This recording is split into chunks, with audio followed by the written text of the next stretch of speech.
folks say that grown-up men are still just little boys, that really the only difference is the price of our toys. We go for macho symbols like guns and running shoes, pickup trucks, hunting ducks, and power tools, power tools. All right, kids, here we go. Camp WIBC on Saturday mornings is open. Everybody get their tummies filled? Good morning, everybody. Good morning, yes, I did. Allison, did you get something to eat this morning? I did. Thank you so much. Yeah, there we go. It's the Home and Garden Show. We're brought to you by the Michaelis Corporation. Water storms, fire and wet basements, life happens. Michaelis happens to help you through it. It's 844-FIX-INDY. Our buddy Ethan took a day off. He went up to see his folks, and I think they're in full-fledged planning for the wedding. So Ethan's enjoying life without us today. Good for him. Yeah, good for him. Well deserved. Yeah, Allison's in the studio. She's running the board instead of Ethan, so she's doing double duty. Terry Stacy should be here. And we're here to take your calls. We've got lots to share with you today. We've been in touch with the Department of Natural Resources. If we make contact with them, great. If we don't, we got Jack Phipps. And Jack Phipps is from Allisonville Home and Garden. As good. He's just as good. Maybe next best. Just as handsome, and he's got a day's growth of beard just like the folks at DNR. Guys, come on, keep it coming. Keep it coming. Our number, give us a call. We'll help you. 317-239-9393. 317-239-9393. And we got some fun for you today. Of course, Nathan Traylor is going to join us from the Michaelis Corporation to talk about some fire prevention and stuff. Most of all, we're just going to try to wake you up nice and easy on a Saturday morning. We got a wake-up call coming down. Allison and I could not get to the parking garage because of the shootings last night. And I don't know if you heard Jarrett Lewis. There were 6 people involved with that, and another dozen that were armed and dangerous. Yeah. Wow. And 2 of them did die, and I believe they were both children. Really? Yeah, and believing It's that unfortunate. children used to be anybody under 18, but I think that we have adult children here too that aren't paying attention. I felt so bad for Chief Bailey, who just said, look, we're not your babysitters. This is not a summer camp. You know, take care of your kids. Yeah. It's really... It happened about 1:30 in the morning. Nothing happens after 1:30 in the morning with kids. It's you got to know where your kids are out at 1 o'clock in the morning. That's for sure. So We need a curfew. Maybe just on those busy holiday nights. Yeah. Things just get out of control way too quickly. Yeah, I don't know. Jarrett came in and he said they found a 14-year-old and they disarmed him, and he had an AK an AR-15 in his pants, in his 14. waistband, and that would, if you think anybody who shoots knows that's got to go down past your knee, so he must have been wearing long pants. But where are the kids getting these weapons? And come on, parents. We have a few kids at Allisonville that are the same age, and they're breakdancing. They're not even concerned about carrying around a firearm. When I was going to school, it wasn't unusual to see a kid come in with a truck and have a shotgun in the rack behind the window. Really? Of course, that was a long time ago in a galaxy far, far away, but, things change.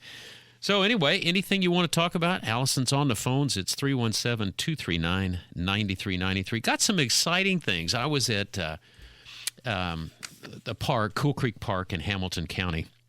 And by the way, I learned this morning on WIBC that Hamilton County was named after Alexander Hamilton. I didn't know that. I had no idea. Yeah, a lot of the counties, back in the 1816, 1820, all the counties, there were 92, and they started naming them, and of course that was really, really fresh off the Revolutionary War.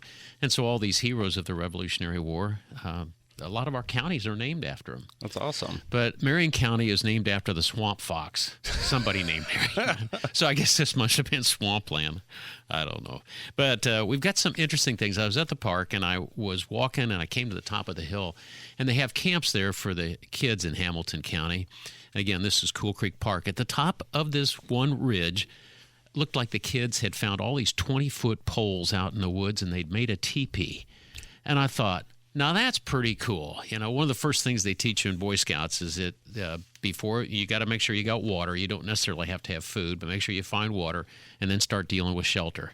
And I thought, yeah, that works for me. Yeah. So can you imagine being a 12-year-old sleeping out in the woods like that? Is that actually what they were making, a teepee? I have no idea, but there were an awful lot of sticks there. They may wrap it with a canvas, but I thought you were going to say they set it on fire. They were just building a big bonfire for themselves. now, Jack, that's a rather negative standpoint there. Yeah, our hearts go out to a couple of people. I don't know if you paid attention to the flash floods that are down in San Antonio. Oh, golly.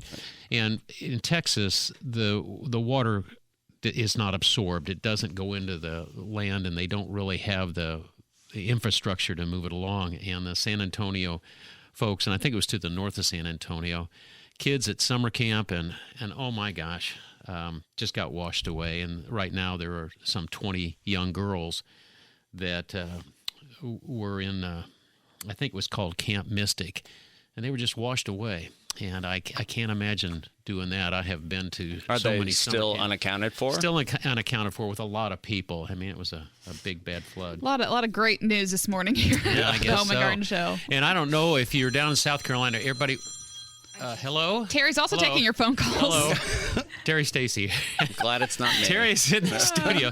And if you're down in South Carolina, we do have folks that I know listen from Florida and California. But if you're in South Carolina, man, that tropical depression, the winds are coming from the wrong direction, and that just might really blow up something for you. So pay attention. In the meantime, give us a call, 317-239-9393. Here's one of our old buddies. And if you remember during the wildfires, we're not allowed to call them forest fires anymore. We have to call them wildfires.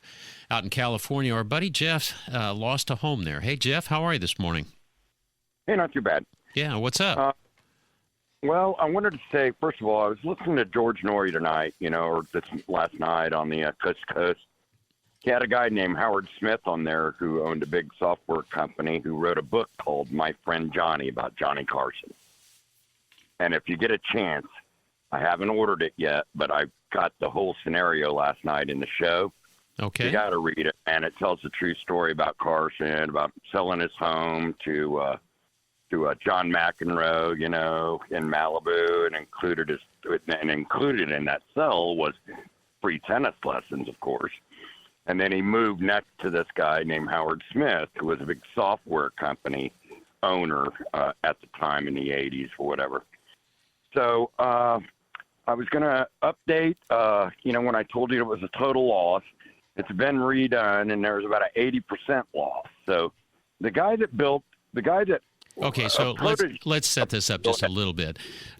Jeff and his brother inherited a home in Malibu, and when the wildfires came through, it totaled it. There was just nothing that could happen. And whereas this house was built many, many moons ago by his grandparents or somebody in the family, grandparents, and they had been renting it out all this time, but because of the way that the insurance works in California and just how screwed up that land of fruit and nuts it really is, so now they're trying to figure out how to get a building permit to rebuild or whatever. So take it from there, Jeff.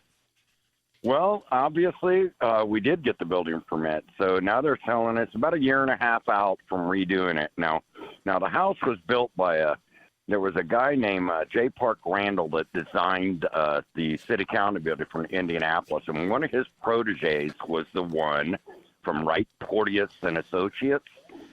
He was a young guy that designed the home. So a lot of glass, a lot of redwood.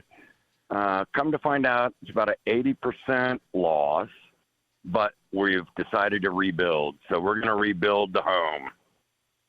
Wow. Which happens to be in the same area where, to be honest with you, Barbara Streisand lived 6 doors down. You're pretty famous. I mean, you're in the tall No, cotton not at there, all. bud. No, I am a no one. I just inherited it from my grandparents. Can you get a building permit? Can you get insurance coverage? And are you and your brother just doing this? You're going to take out a mortgage to build it, buddy. No, we already got it. So got it. Good job. Supposedly, a lot of it is covered by our insurance. That was litigation and mitigation for the last several months, and evidently I think we're going to be on the right track here. Good job. You'll have to send us pictures. Send it to Denny at WIBC.com. We'll take a look. But good luck to you, buddy. Good luck to you. All right. I appreciate you. Yeah. Have a great weekend. That's Jeff. Famous Jeff. You are listening to the Home and Garden Show. Give us a call. Whatever might be on your mind.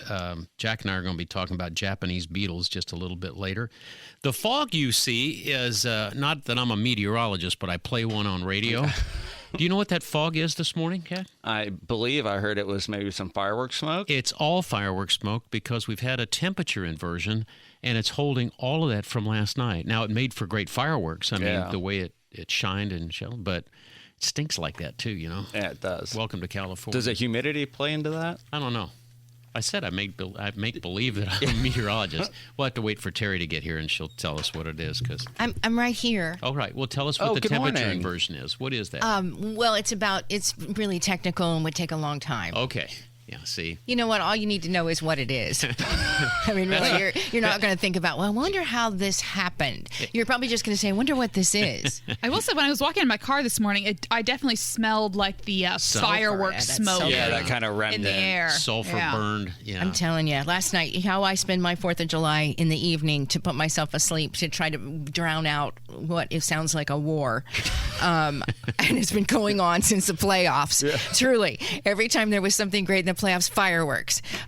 So it's been going on a long time, but I listen to the scanner.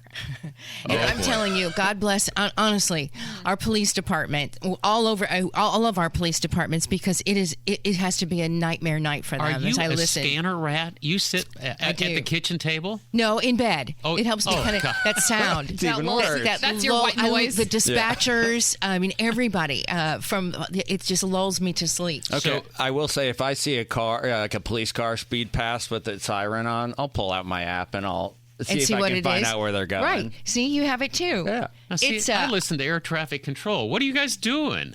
What are you doing? It's basically the same thing. I mean, not the same thing. Yeah, well, sort yeah, of. they're all basically saving the same, lives.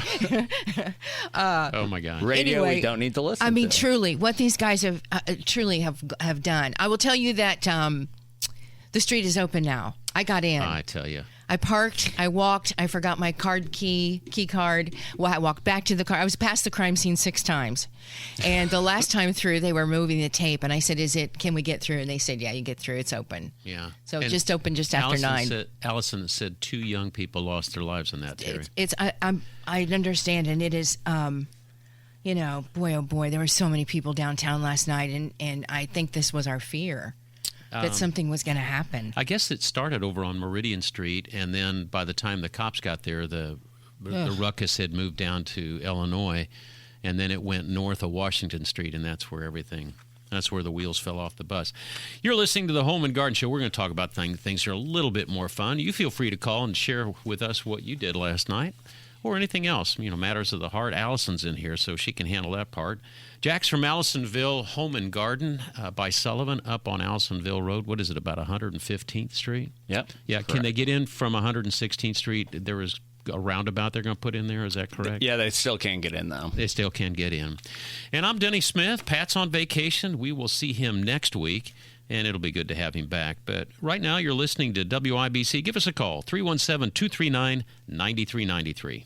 Terry, I thought about your puppy. My puppy, the first boom took place about 9 o'clock last night, and within seconds, she was glued to my leg. I was lying down, and she came over, and she wasn't shivering, but she was looking at me like, Dad, what the hell? Yeah. What's going on? Yeah. So how'd yours do last Same night? thing.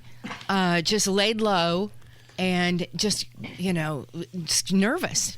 Just Usually- very anxious and nervous the whole time. And ours started like Allison said, ours was in the daylight too. Hers started at 9, she said, a.m. in her It's neighborhood. more than 12 hours of fireworks. Yeah. Yeah. Jack- I don't know. There's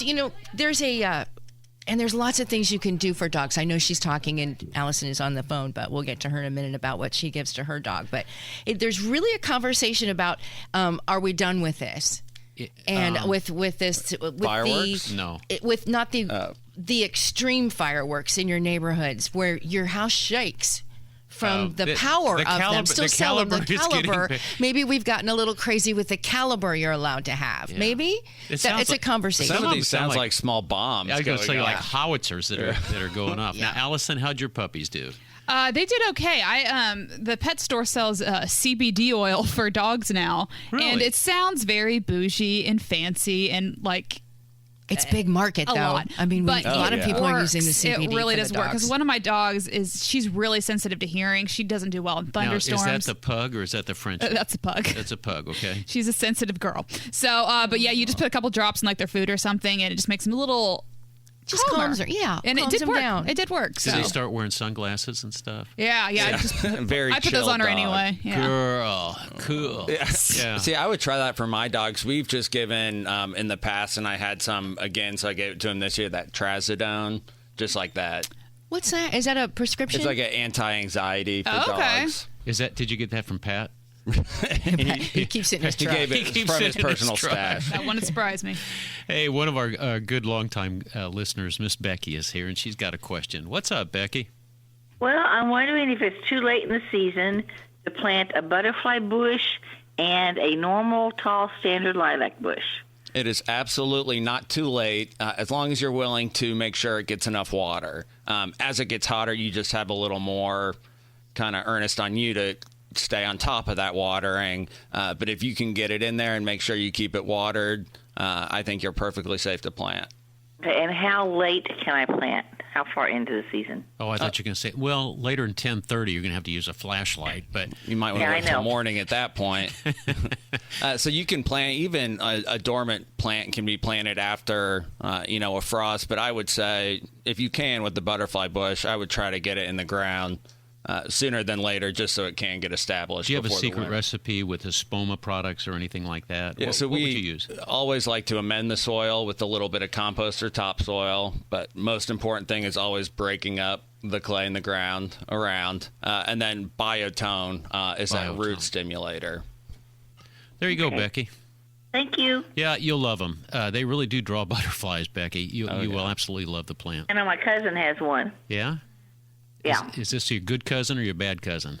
one of the four I have left. One of the four. Yeah, isn't that the truth? Becky, thanks for calling. Enjoy your weekend, okay? Thank you. All right.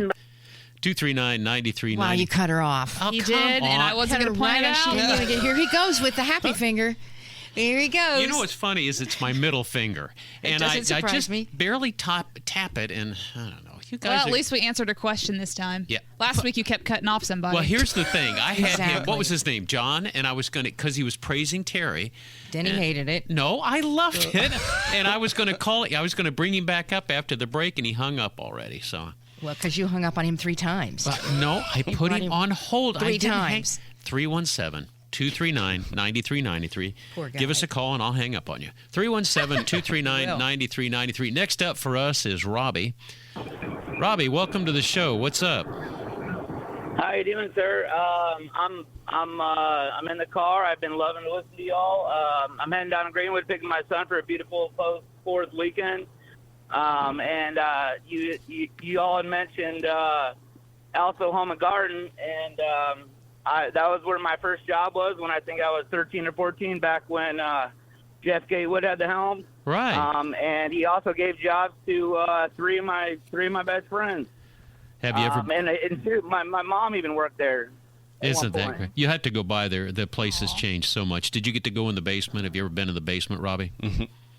I've been in the basement, but only to do some inventory or whatever. But Yeah. Cool off But for yeah. a minute. Yeah, Pat took me down there once because he was trying to figure out the plumbing. And I'm telling you what, that was like Grand Central Station for plumbing pipe. I don't know what all was going on there, but I think we finally figured it all out. But Pat's really improved it. In fact, Jack, you worked there. I Yeah, mean, he's grown it quite a bit. Yeah, But if you stop by, I think you'll still feel Allisonville. yeah, you will. absolutely, yeah, no, it's a gem. I greatly appreciate it, and I appreciate you all. So have a beautiful weekend. You Yeah, too, you Robbie. too. Enjoy the time with your son, buddy. There, I didn't cut him off. Okay, we're real quick, but I didn't cut him off. Good for you. All right, when we come back this week, we're going to do In the Weeds, and I will tell you how we got this started. But I want you to think of all the crazy things you can build a house with. Now, I'm not talking about kids and making forts and stuff. These what we're going to share with you is all the different building materials that can be used to build a home. And if you've got some ideas of things you'd like to build a home out of, you can give me a call too. It's 317-239-9393. But you're listening to the Home and Garden Show, brought to you by the Michaelis Corporation. Michaelis happens to help you through whatever problem you might have. It's 844-FIX-INDY, and you're listening to WIBC.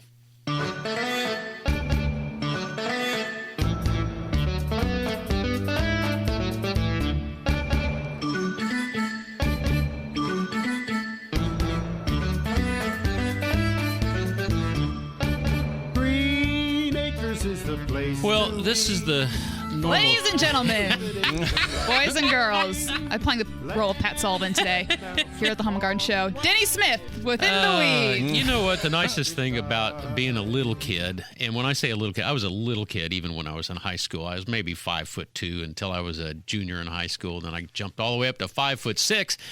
But as a nerd, you sort of like to research stuff and see things and let your mind take you where you need to go. Well, this week I saw this teepee that the kids had built up at Cool Creek Park, and I thought about all the crazy things that people have made homes on. Now, a couple years ago, Terry and I were out at the home show, and they had this home show made out of shipping containers. Yeah. Terry, do you remember that? I do remember. It's very cool. Even the swimming pool was made out of shipping containers. It was. Everything. I love that. It was so cool. It really was. Believe it or not, that is one of the most common things because shipping containers are everywhere. They really are. And they're becoming more popular to build. They're sturdy. They're more sturdy than some of the barnuminiums that people are building. The only thing that's hard is to cut windows and doors into them because they have that deep corrugation. Yeah. But that's just the start of it. Here's another one. Have you ever seen a house made out of recycled cars and car parts? They leave the front windshield in, and they smash them somehow, and they stack them up so that's your window. So you're using the windshield off of a car. And I would not do that. There is a car. Do that either. Look up the car house in Alberta, Canada. That's how they've done it. It's just really crazy. They're made with over 200 car bodies, and the reason it works is, of course, the metal frames. They're structurally sound, and they're designed to protect us. I don't think that's going to catch on. You don't think so? How about this one? Back in the early 1900s, we had begun blowing glass and making bottles. And there is a bottle house that dates back to the early 1900s. They used beer, wine, soda bottles as building bricks. And they've done that. The bottles let in colored light, and it really is a sort of a stained glass effect. Yeah. But look these up. These are just fun that things. one I would like to see. Yeah, and again, it's the Canadians. The Canucks are a little bit loony, those long winters. But the bottle houses on Prince Edward Island in Canada are very, very famous. All right, now here's another one. Trash and landfill reuse. They're called earth ships, and they're famous for using tires that are packed with dirt. Right? Remember, everybody wants to stack up the old tires, and the mosquitoes get in there and everything. But they pack the tires with dirt like donuts, I guess, and then they make houses out of them. And these are famous. The Earthship homes are in New Mexico, so a lot of people have sent tires out there for people that are doing that. And the nice thing is they can really handle the harsh climates, and they can work and they can be built with no utilities. Wow. All right, doors and salvaged wood. Some resourceful DIY builders have been gathering dozens of mismatched old doors to create a patchwork of walls and floors. Oh. That's really pretty cool. And windows, a lot of people collect antique windows, and you have to build a superstructure to hold the windows, but you can imagine that on the south side of a building, just how much gorgeous light that would be in. All right, this was one that you probably would have thought they'd have done, straw bales. Straw bales are used. They don't even have to really be done on a foundation. I'll know what happened to the three little pigs when they tried to build it. When one tried to build a house out of straw. That didn't go over well.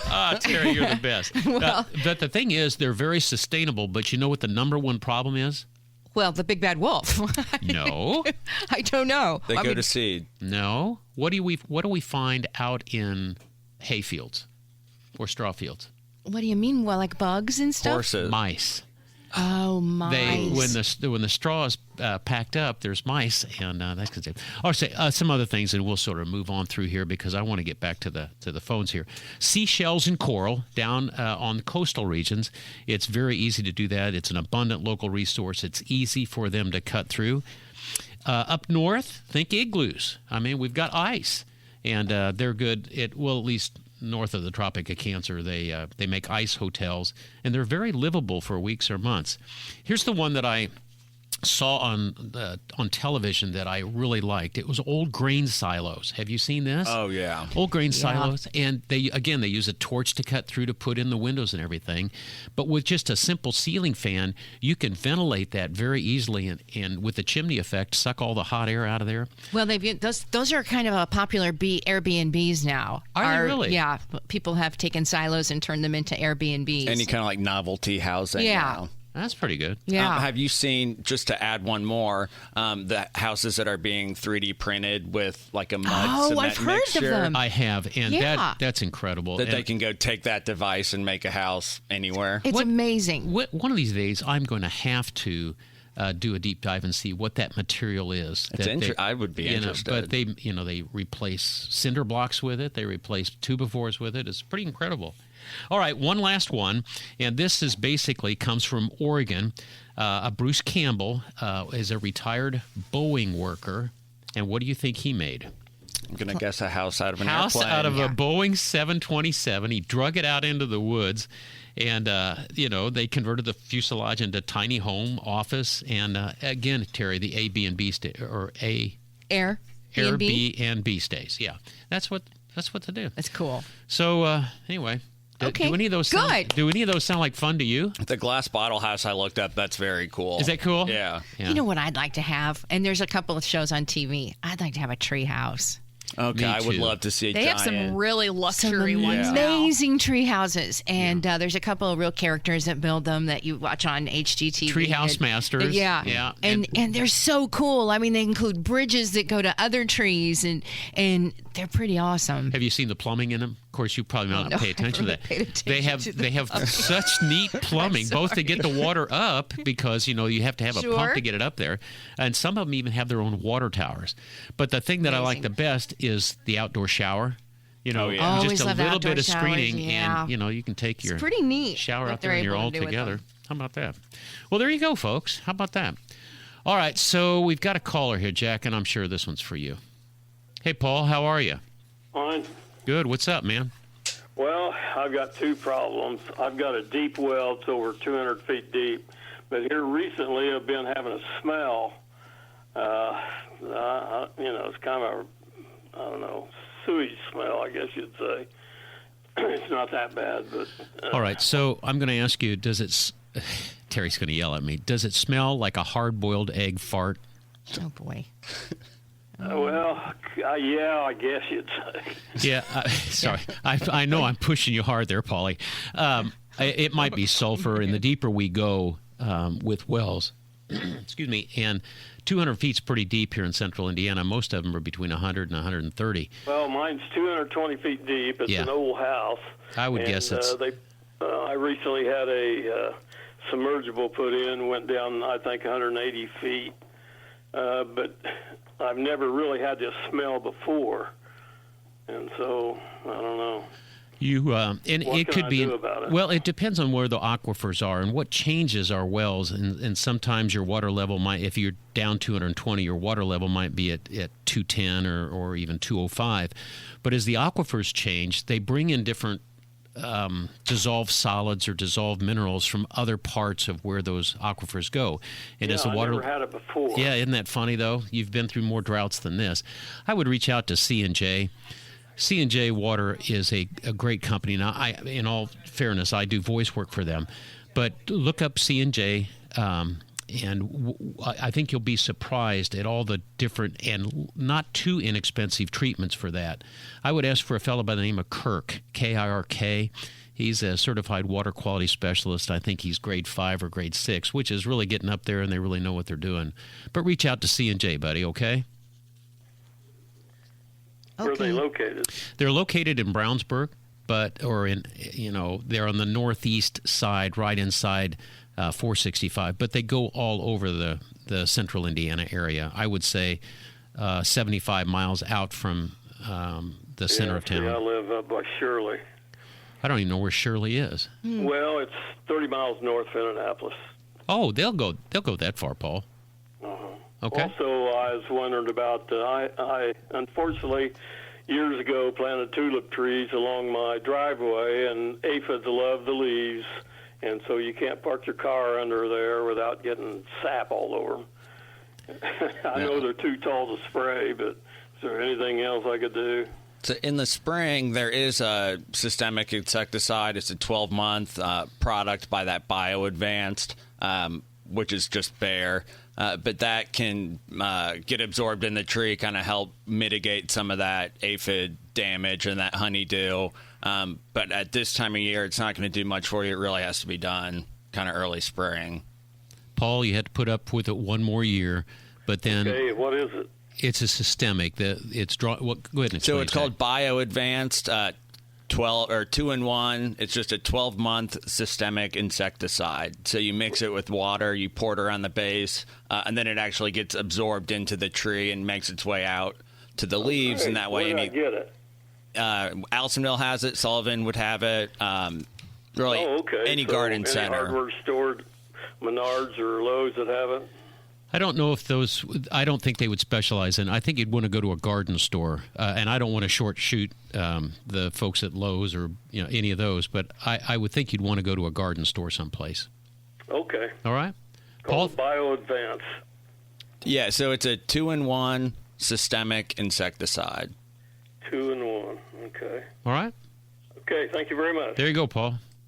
Wow, that's pretty good, Jack. I didn't even know they had systemics for stuff like that. I do. It's the honeydew that draws the aphids, and then something comes after the aphids, and they make as big a mess as the aphids. Yeah, do. there's a lot. So I have a tulip tree in my yard, and it is such a mess. I still love it, but the aphids, and then the scale, and the ladybugs come. It's just a vicious cycle. It's a mess.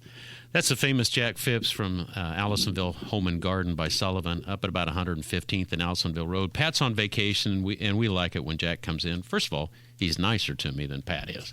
But other than that, he really knows what he's doing. Allison's in the chair, and Terry Stacy's here. We're here to take your calls. It's the Home and Garden Show, 317-239-9393. But Pat is on vacation. We'll see him next week, and we'll be back to normal at that point. Are we going on the road anytime soon? In August, I don't think. August, okay. That was the last I'd heard. Allison, have you heard anything different? Yeah, as far as I know, August is when we'll be at the in Anderson for the Speedway. Yeah. Oh, yes. And then we'll also be at Egg Fest, believe it or not, which That's coming. believe that's already coming. Coming up fast. Coming up pretty quick. Let's grab a call here. We are brought to you by the Michaelis Corporation, but we're also brought to you by all of you who are listening, so thanks for that. Ian joins us right now. Hi, Ian. Good morning, Denny. We're talking about peculiar houses, and these are two what-ifs. I don't think, well, I know the first one. Anyway, I'll get to the point. Okay. Remember the old-fashioned water towers that had about 4 legs? You don't see them much anymore. You see them in Canada all the time because they pump their water out of the lakes and they pump them into them. But yes, I do know exactly what you mean. Well, I had a buddy that was trying to buy one and build a house in it. I always thought that would be pretty entertaining. Didn't know exactly how he was going to get into the thing, but I thought that was a cool thought. That'd be pretty cool, but you got to figure out how you're going to get up there. Now, I've seen probably attract a little lightning as well. That is so true. You know, the higher you go, the more you got to have lightning protection. Yeah, By the way, and the other one, well, hold on just a second. Ahead, have you seen the water tower in Memphis, Tennessee, that has Johnny Cash's picture on it? No. Somebody with a 30 I'll be going tomorrow. Yeah, okay. Look up a water tower, Johnny Cash. Somebody shot Johnny in the absolute wrong place, and it looks like he's peeing because it put a hole right through the water tower. Oh, and he's Lord. peeing. Oh, it's hilarious. Here he is with his guitar and this water stream coming from between his legs. And Ian, it looks pretty real. It looks pretty real. I bet Johnny loves it up in heaven watching, seeing what they've done. Yeah, I never liked that town anyway, or something like that. Got time for one more? Oh, yeah, sure. House? What you got? I always wanted to build a house on the Big 4 Railroad Bridge at Louisville. Oh. I just thought that would be great fun. That would be something. The challenge with those things is, first of all, you got to get to it. But the challenge with it is, if you're going to have utilities, you're going to have to run them out there, including drainage. And, poop doesn't run down or uphill, so you've got to make sure that you've got a grade all the way through it. But that'd be pretty cool. Well, you got a river under you. Well, now Now, Ian, we got You're right. We got to be good environmentalists here, buddy. You know, Yeah, I know. yeah, fish can do Anyway. it and the turtles can do it, but we can't. Yeah. Ian, thanks Well, for thank having you fun. That's You fun. betcha. Thanks for having fun. Thanks for taking me. There used to Bye-bye. be a. Do you remember that? I don't remember, but there was an upside down house here in Indianapolis I that don't was just remember off that. of Washington and Rockville Road, I believe, and it was a house that was upside down. Really? Yeah. I'm a West Sider. Yeah. And And out there. unfamiliar. It was there for a long time. Washington and just about, what would that be? They split at East a of Y. west of the zoo, right? West of the that's zoo. west of the zoo. I didn't know about that. Yeah. Well, I don't remember it either, but it was somebody put that down somewhere and pictures of it upside down, and it was a kind of a legendary place. People yeah. lived in it. Not what I was expecting to see. Do you Oh, guys, did you find a picture of it? Yeah.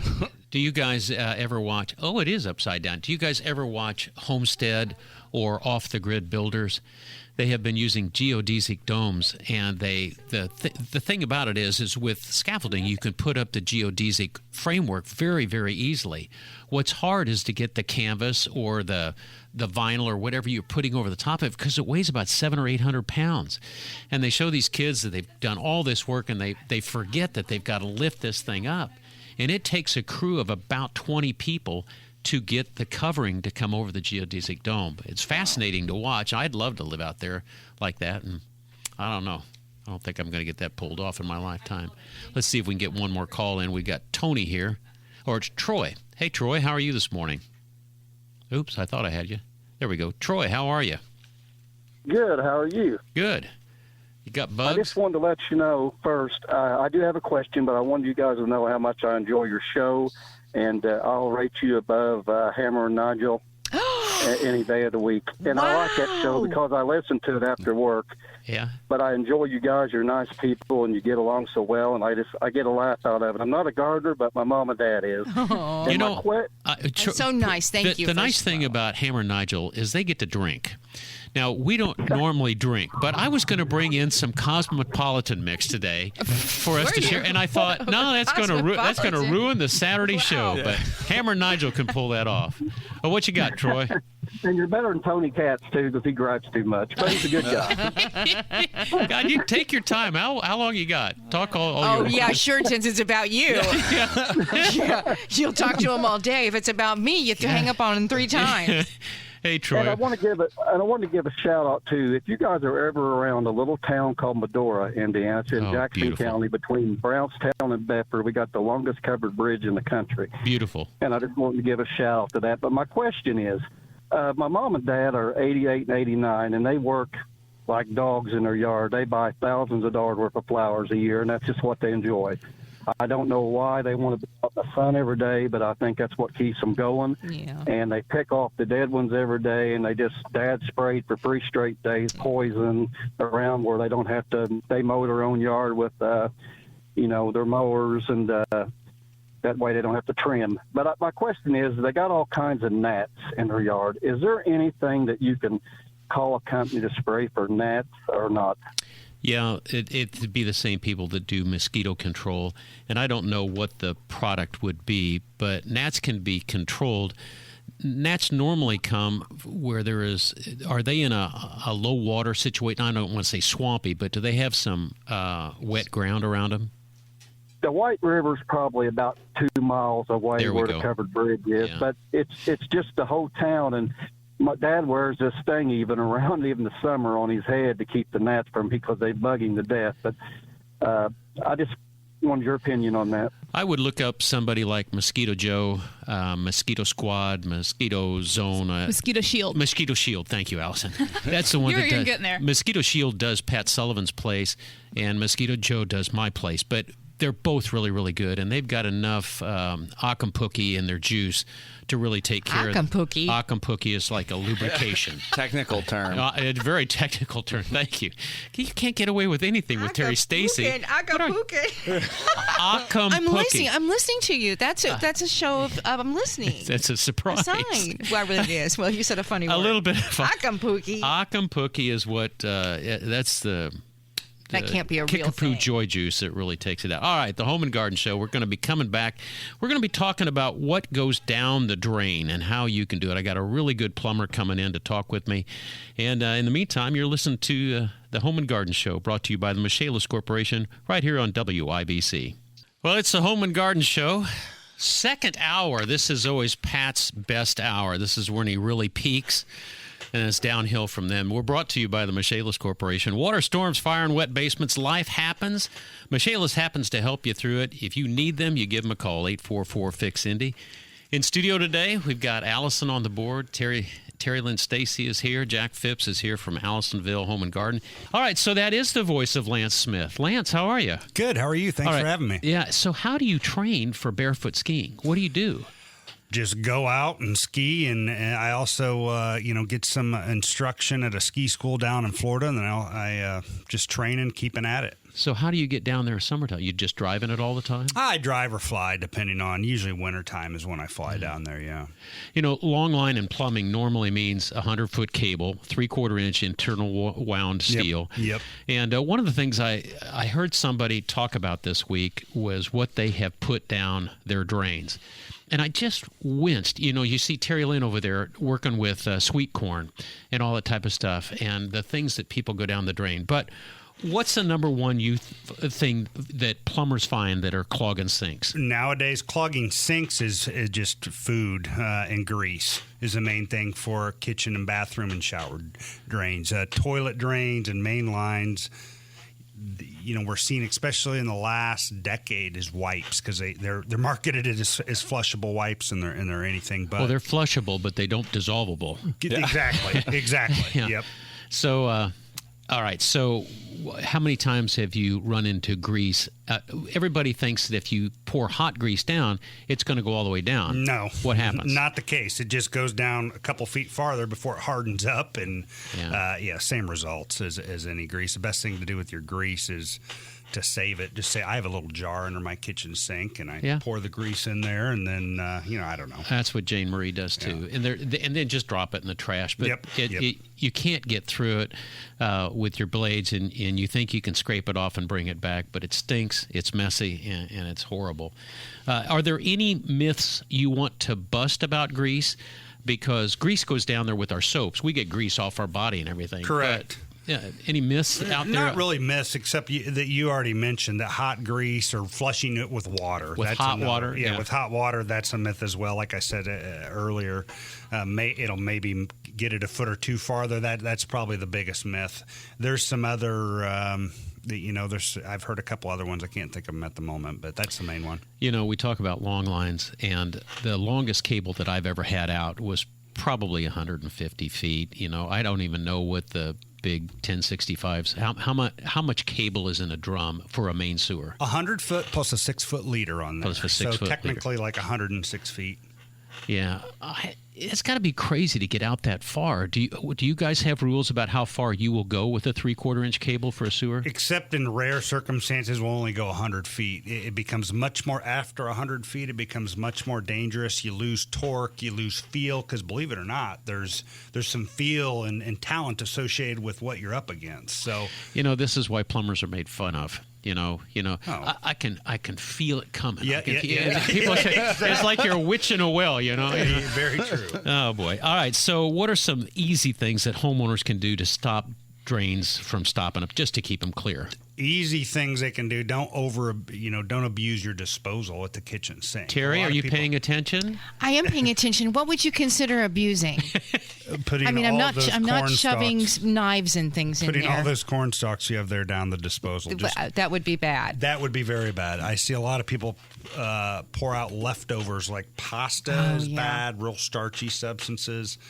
That's the main thing at a kitchen sink. In the bathroom, small amounts of hair are okay, but that's what strainers are for. To a degree, yes. But if you can, I would do maybe some sort of grooming outside before you get in the shower. I would say that I bet we abuse when we use the word abuse. I bet I abuse Drano. Oh gosh! Don't do that. I bet anytime it starts to slow. Yeah. I'm shoving a bottle and letting it sit there for a few minutes and then washing. Is that Is that bad? Yes, very bad. All of those drain cleaners ultimately cause a much bigger problem. Now this is good to know. Please I would go like to ahead know with why. that. Yeah. Well, they're very corrosive. If you read the fine print, they're very corrosive to metals. They ultimately, even though they may temporarily get the clog open, they coagulate farther down the line. But the main thing is, too, in older piping, they're very bad on metals and can rot them out and cause much more extensive problems than just a clogged drain. So in my old Broad Ripple home, it still has a lot of that original pipe. Probably should not be using. I can't. The number of times somebody's gone to the Broad Ripple Lowe's and got some muriatic acid because someone told them and poured it out like. There are a lot of places that imagine. won't sell it. I mean, the they may pH not on that's anymore, so low. but, Oh my God! Muriatic acid is the worst thing you can do for an old, an older home that has galvanized or cast iron lines because I can't. I mean, literally, we've had to do whole repipes because of that. Yeah. And what are we putting in pipes to get rid of the tree roots? Well, copper sulfate. That was it. That's usually, and let's talk about that because the thing is that copper sulfate will stop the little capillary veins that get in there and start with that breaks through the joint, whether it's on clay pipe or, Orangeburg, whatever it gets in there. But the problem with it is it grows up and it becomes great big. And is there anything we can do for that?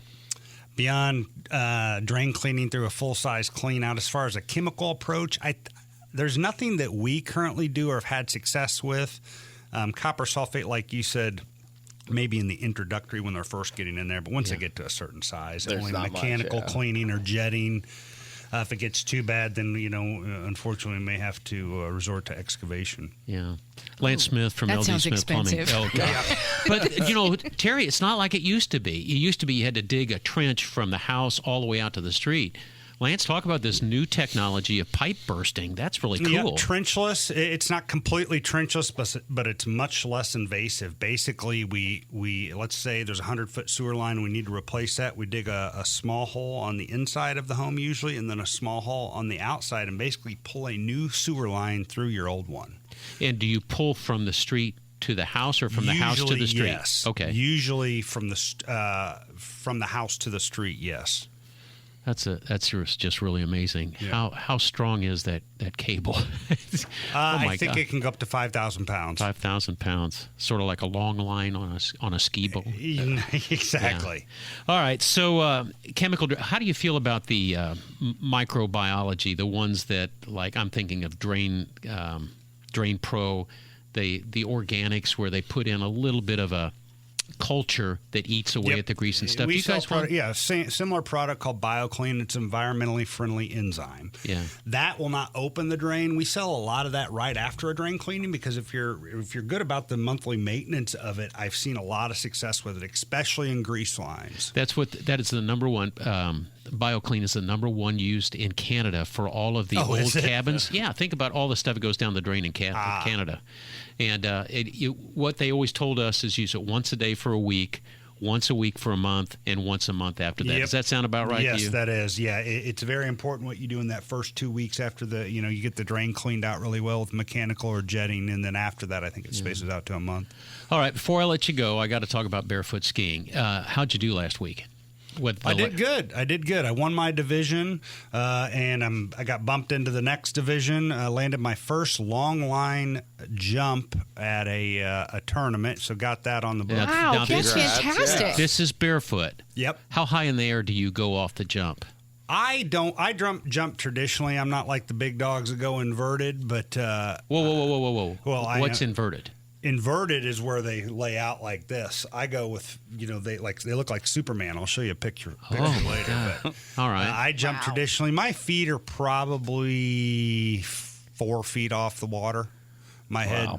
So do you land on your butt or do you land on your feet? Tripod, feet and butt. You want to land your feet barely touch before your butt, and then your butt takes the impact. All right. Then you get back up. Terry, on your I want feet. you to turn off your headphones for just a second. Do you wear a cup? I do. Okay. All right. You would have to. Good question. So. Very good question. Yeah. So how fast is the boat going? I jump at 44 miles an hour. 44 miles an hour. Wow. Yep. That's pretty awesome. So what are big dogs? Like your grouping, are you considered amateur, pro? I'm in men's A, so there's 2 more divisions above me, open and then open pro. Okay. The pro level guys are the ones that are going like Superman inverted. I'm going what's called traditional jumping. Is there any money in this? Can you make money at the tournaments? There will be at nationals this year. There's a night jump that I think the purse is over $5,000, but other than that, not really. Okay, no. A night jump. Are you wearing LEDs, or you can see what's coming at you, right? Well, it looks different. It's just like flying. The runway looks a little different. Yeah, Lance just got his pilot's license. So, have you flown at night? I haven't flown at night. I have. No, Yes. I have not done that. Yep. So you can jump. You can ski jump barefoot. I mean, you can barefoot ski jump at night. We'll find out. I haven't jumped yet at night. So, Hey, if people want to learn a little bit more about you guys, need any help, or just have questions, what do they do? How do they reach you? ldsmithplumbing.com, or we're on all the social media platforms as well. Yeah, good luck with the skiing. Hey, and congratulations. Appreciate it, Yeah. guys. Thanks for having me on. Send us some videos too, okay? Last year, while you were talking, the girls had already found you on YouTube. They were watching the famous one.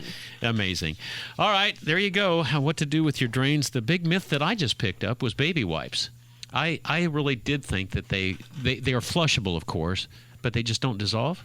No, and we did a tour of the Citizens Energy plant like 5 years ago, and that's a big problem down there too. So it goes on down the line. It flushes, yeah. But especially with the lower consumption toilets, there's not enough as much oomph to push it through. So it causes, they get in, and especially homes on grinder pumps, we see them cause a lot of problems as well. Wow. So. Denny says, just confirming, not to throw Kleenexes in the toilet.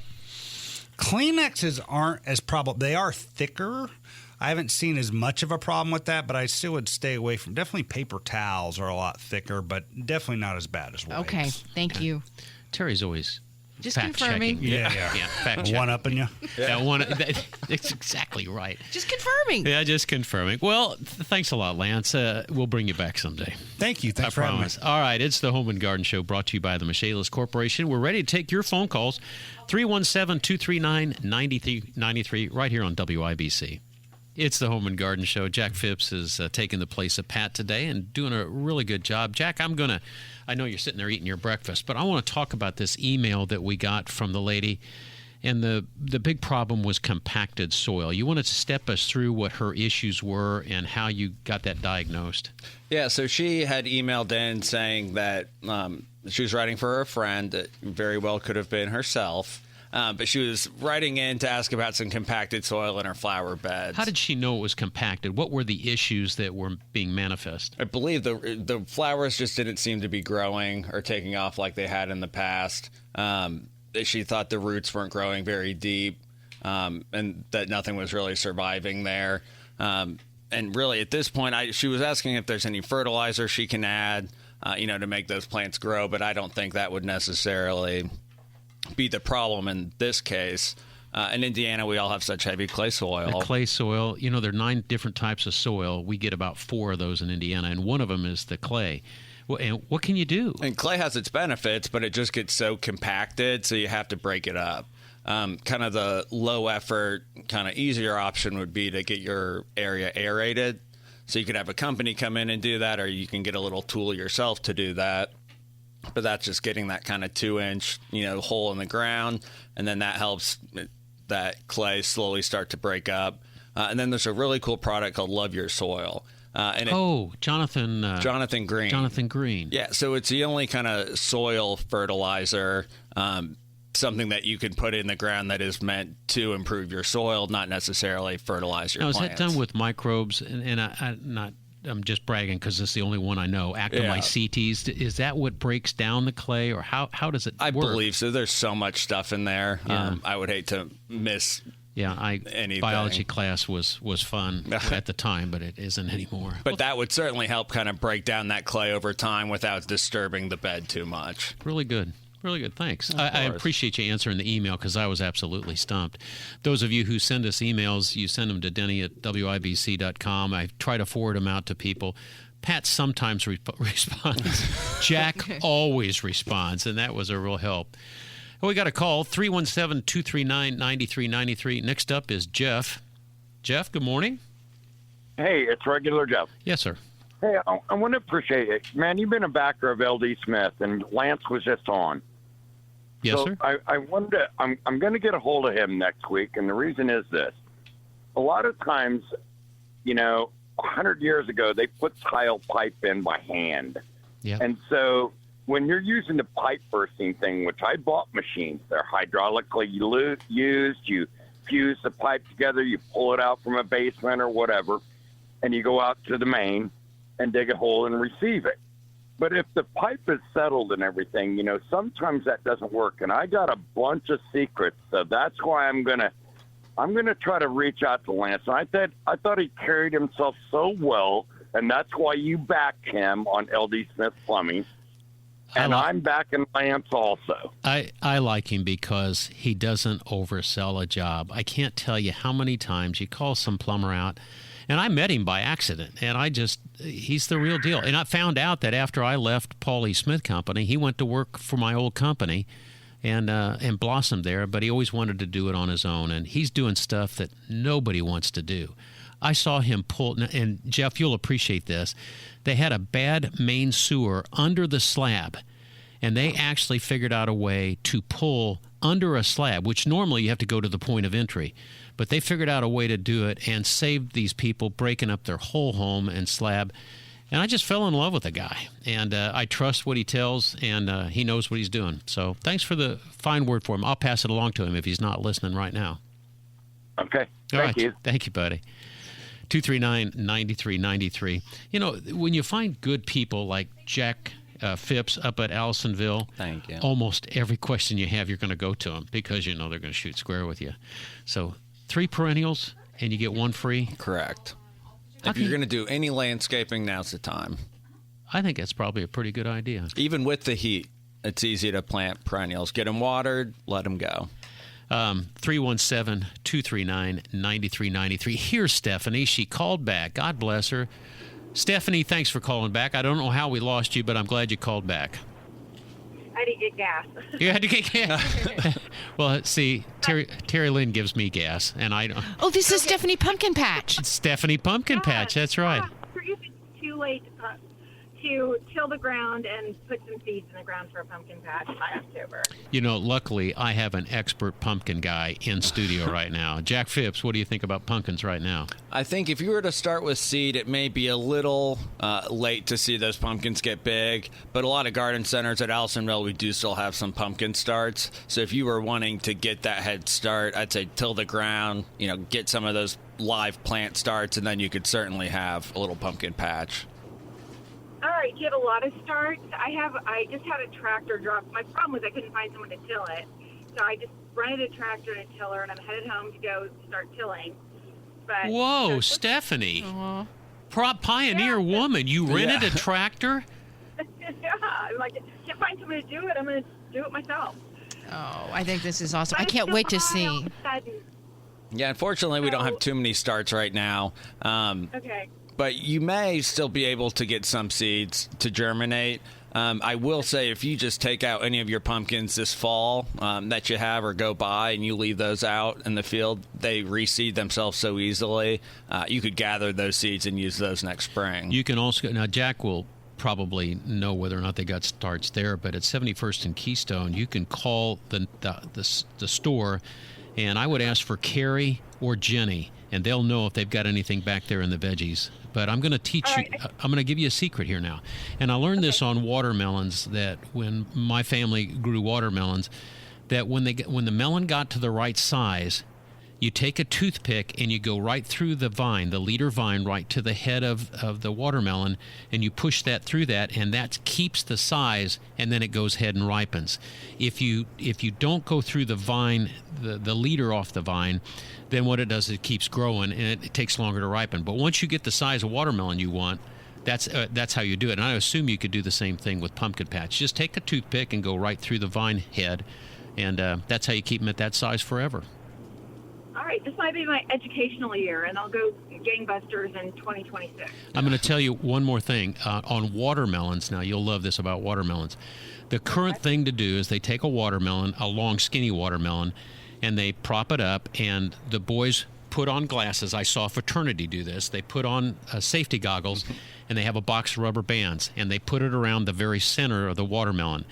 and they keep going back and forth, and it's sort of like a game of Jenga. You don't want to pull it out and let it fall. But what happens is pretty soon all those rubber bands get stronger and stronger and stronger, and the watermelon blows up. And it's really funny to watch, but it could it's a game that could take 10 minutes. But it is a lot of fun to watch kids blow up watermelons. It is. There I've you got go. all kinds of things to work on. I think so. Pumpkin. Stephanie, thanks for calling back, okay? Thank you. All right. Bye-bye. All right, I'm going to look over to Allison. Allison, do we need a break here? Yeah, we do. All right, it's the Home and Garden Show. Michaelis will help you move through any challenge you have in life. Water, storms, fire, wet basements, mold, mildew. They're just a great company, a bunch of good fellas. We're going to have Nathan Traylor here in a little bit. But the number you need to reach him is 844-FIX-INDY. And this is the Home and Garden Show right here on 93 WIBC. All right, you took a phone call, and the guy wanted some questions answered. Yeah, our friend Jack just called in, and he had a question for Jack. Okay. About pruning the Japanese maple trees, when to do that, how to do that, etc. So you certainly can prune a Japanese maple this time of year. As it's hot, there's a few concerns that you need to take into consideration. If you can, I would wait till it gets down to maybe those 70, 75 degree days instead of these, heat index in the 100-degree days. Yeah. And then you don't want to do any major pruning on a Japanese maple, but you can certainly do some shaping, some thinning out, kind of removing some of your dead growth. But I would wait to do any major pruning on it till the fall. That reminds me, I got to get out on the ladder and prune our Japanese maple because it's one of the real tall ones. Maples can either spread out or they can go nuclear tall, high. yeah. And it's starting to get into the shingles.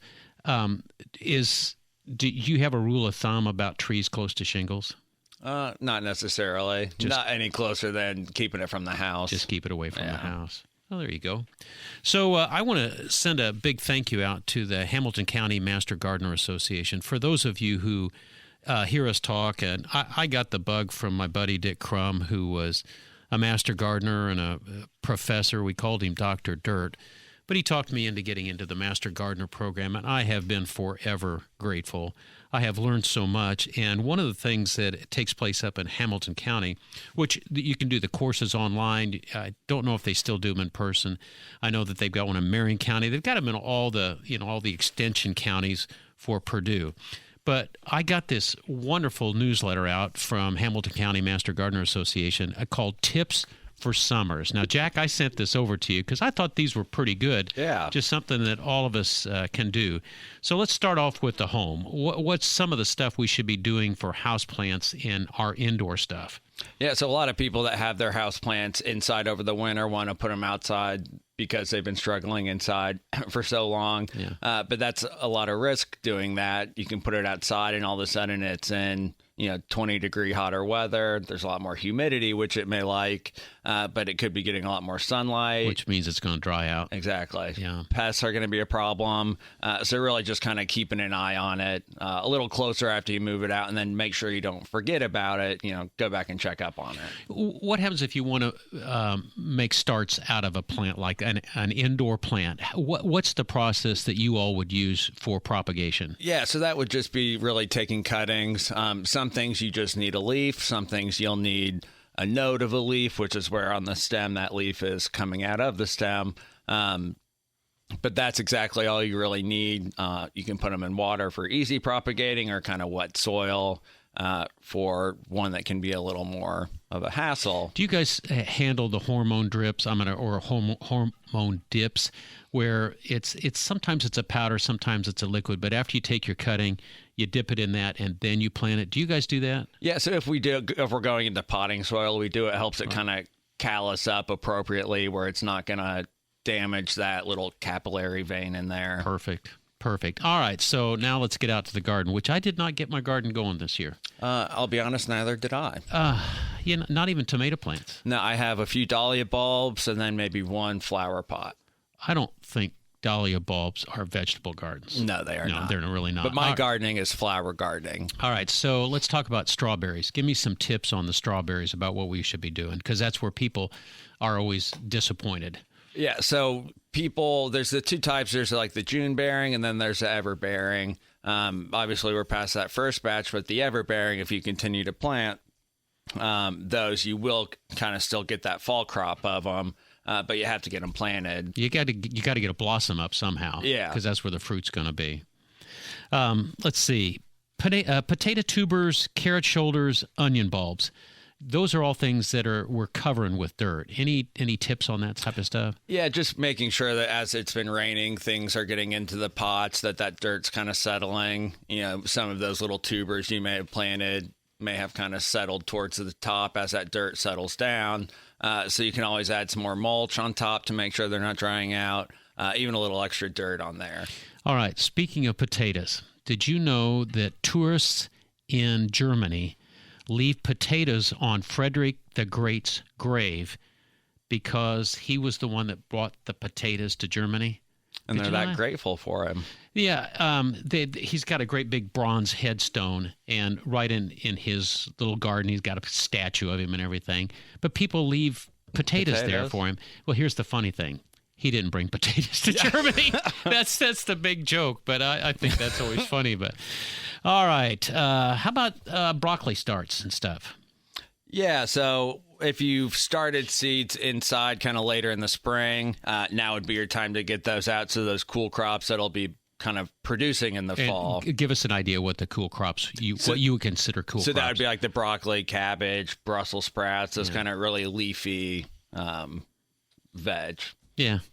We called them little cabbages, and I hated them. You could put as much butter on them as you want. You could put cheese on them. They're still Brussels sprouts. Yeah, I do love a roasted Brussels sprout. Do you really? Yeah. What I do like is Brussels sprout salad, and at Sully's Grill, they have something like that that's shredded. Oh, golly, that's good. They'll make any salad great there. Isn't that true? Yeah. Do you eat at Maggie's? I do all the time. That's pretty good. All right, for my yard. Now, yards, if you have a fungus problem, it's already in place. I mean, we're already starting to deal with that. Yeah. But let's talk about the fruit trees. A lot of us have fruit trees out, whether it's crab apples or regular apples, peaches, plums, whatever.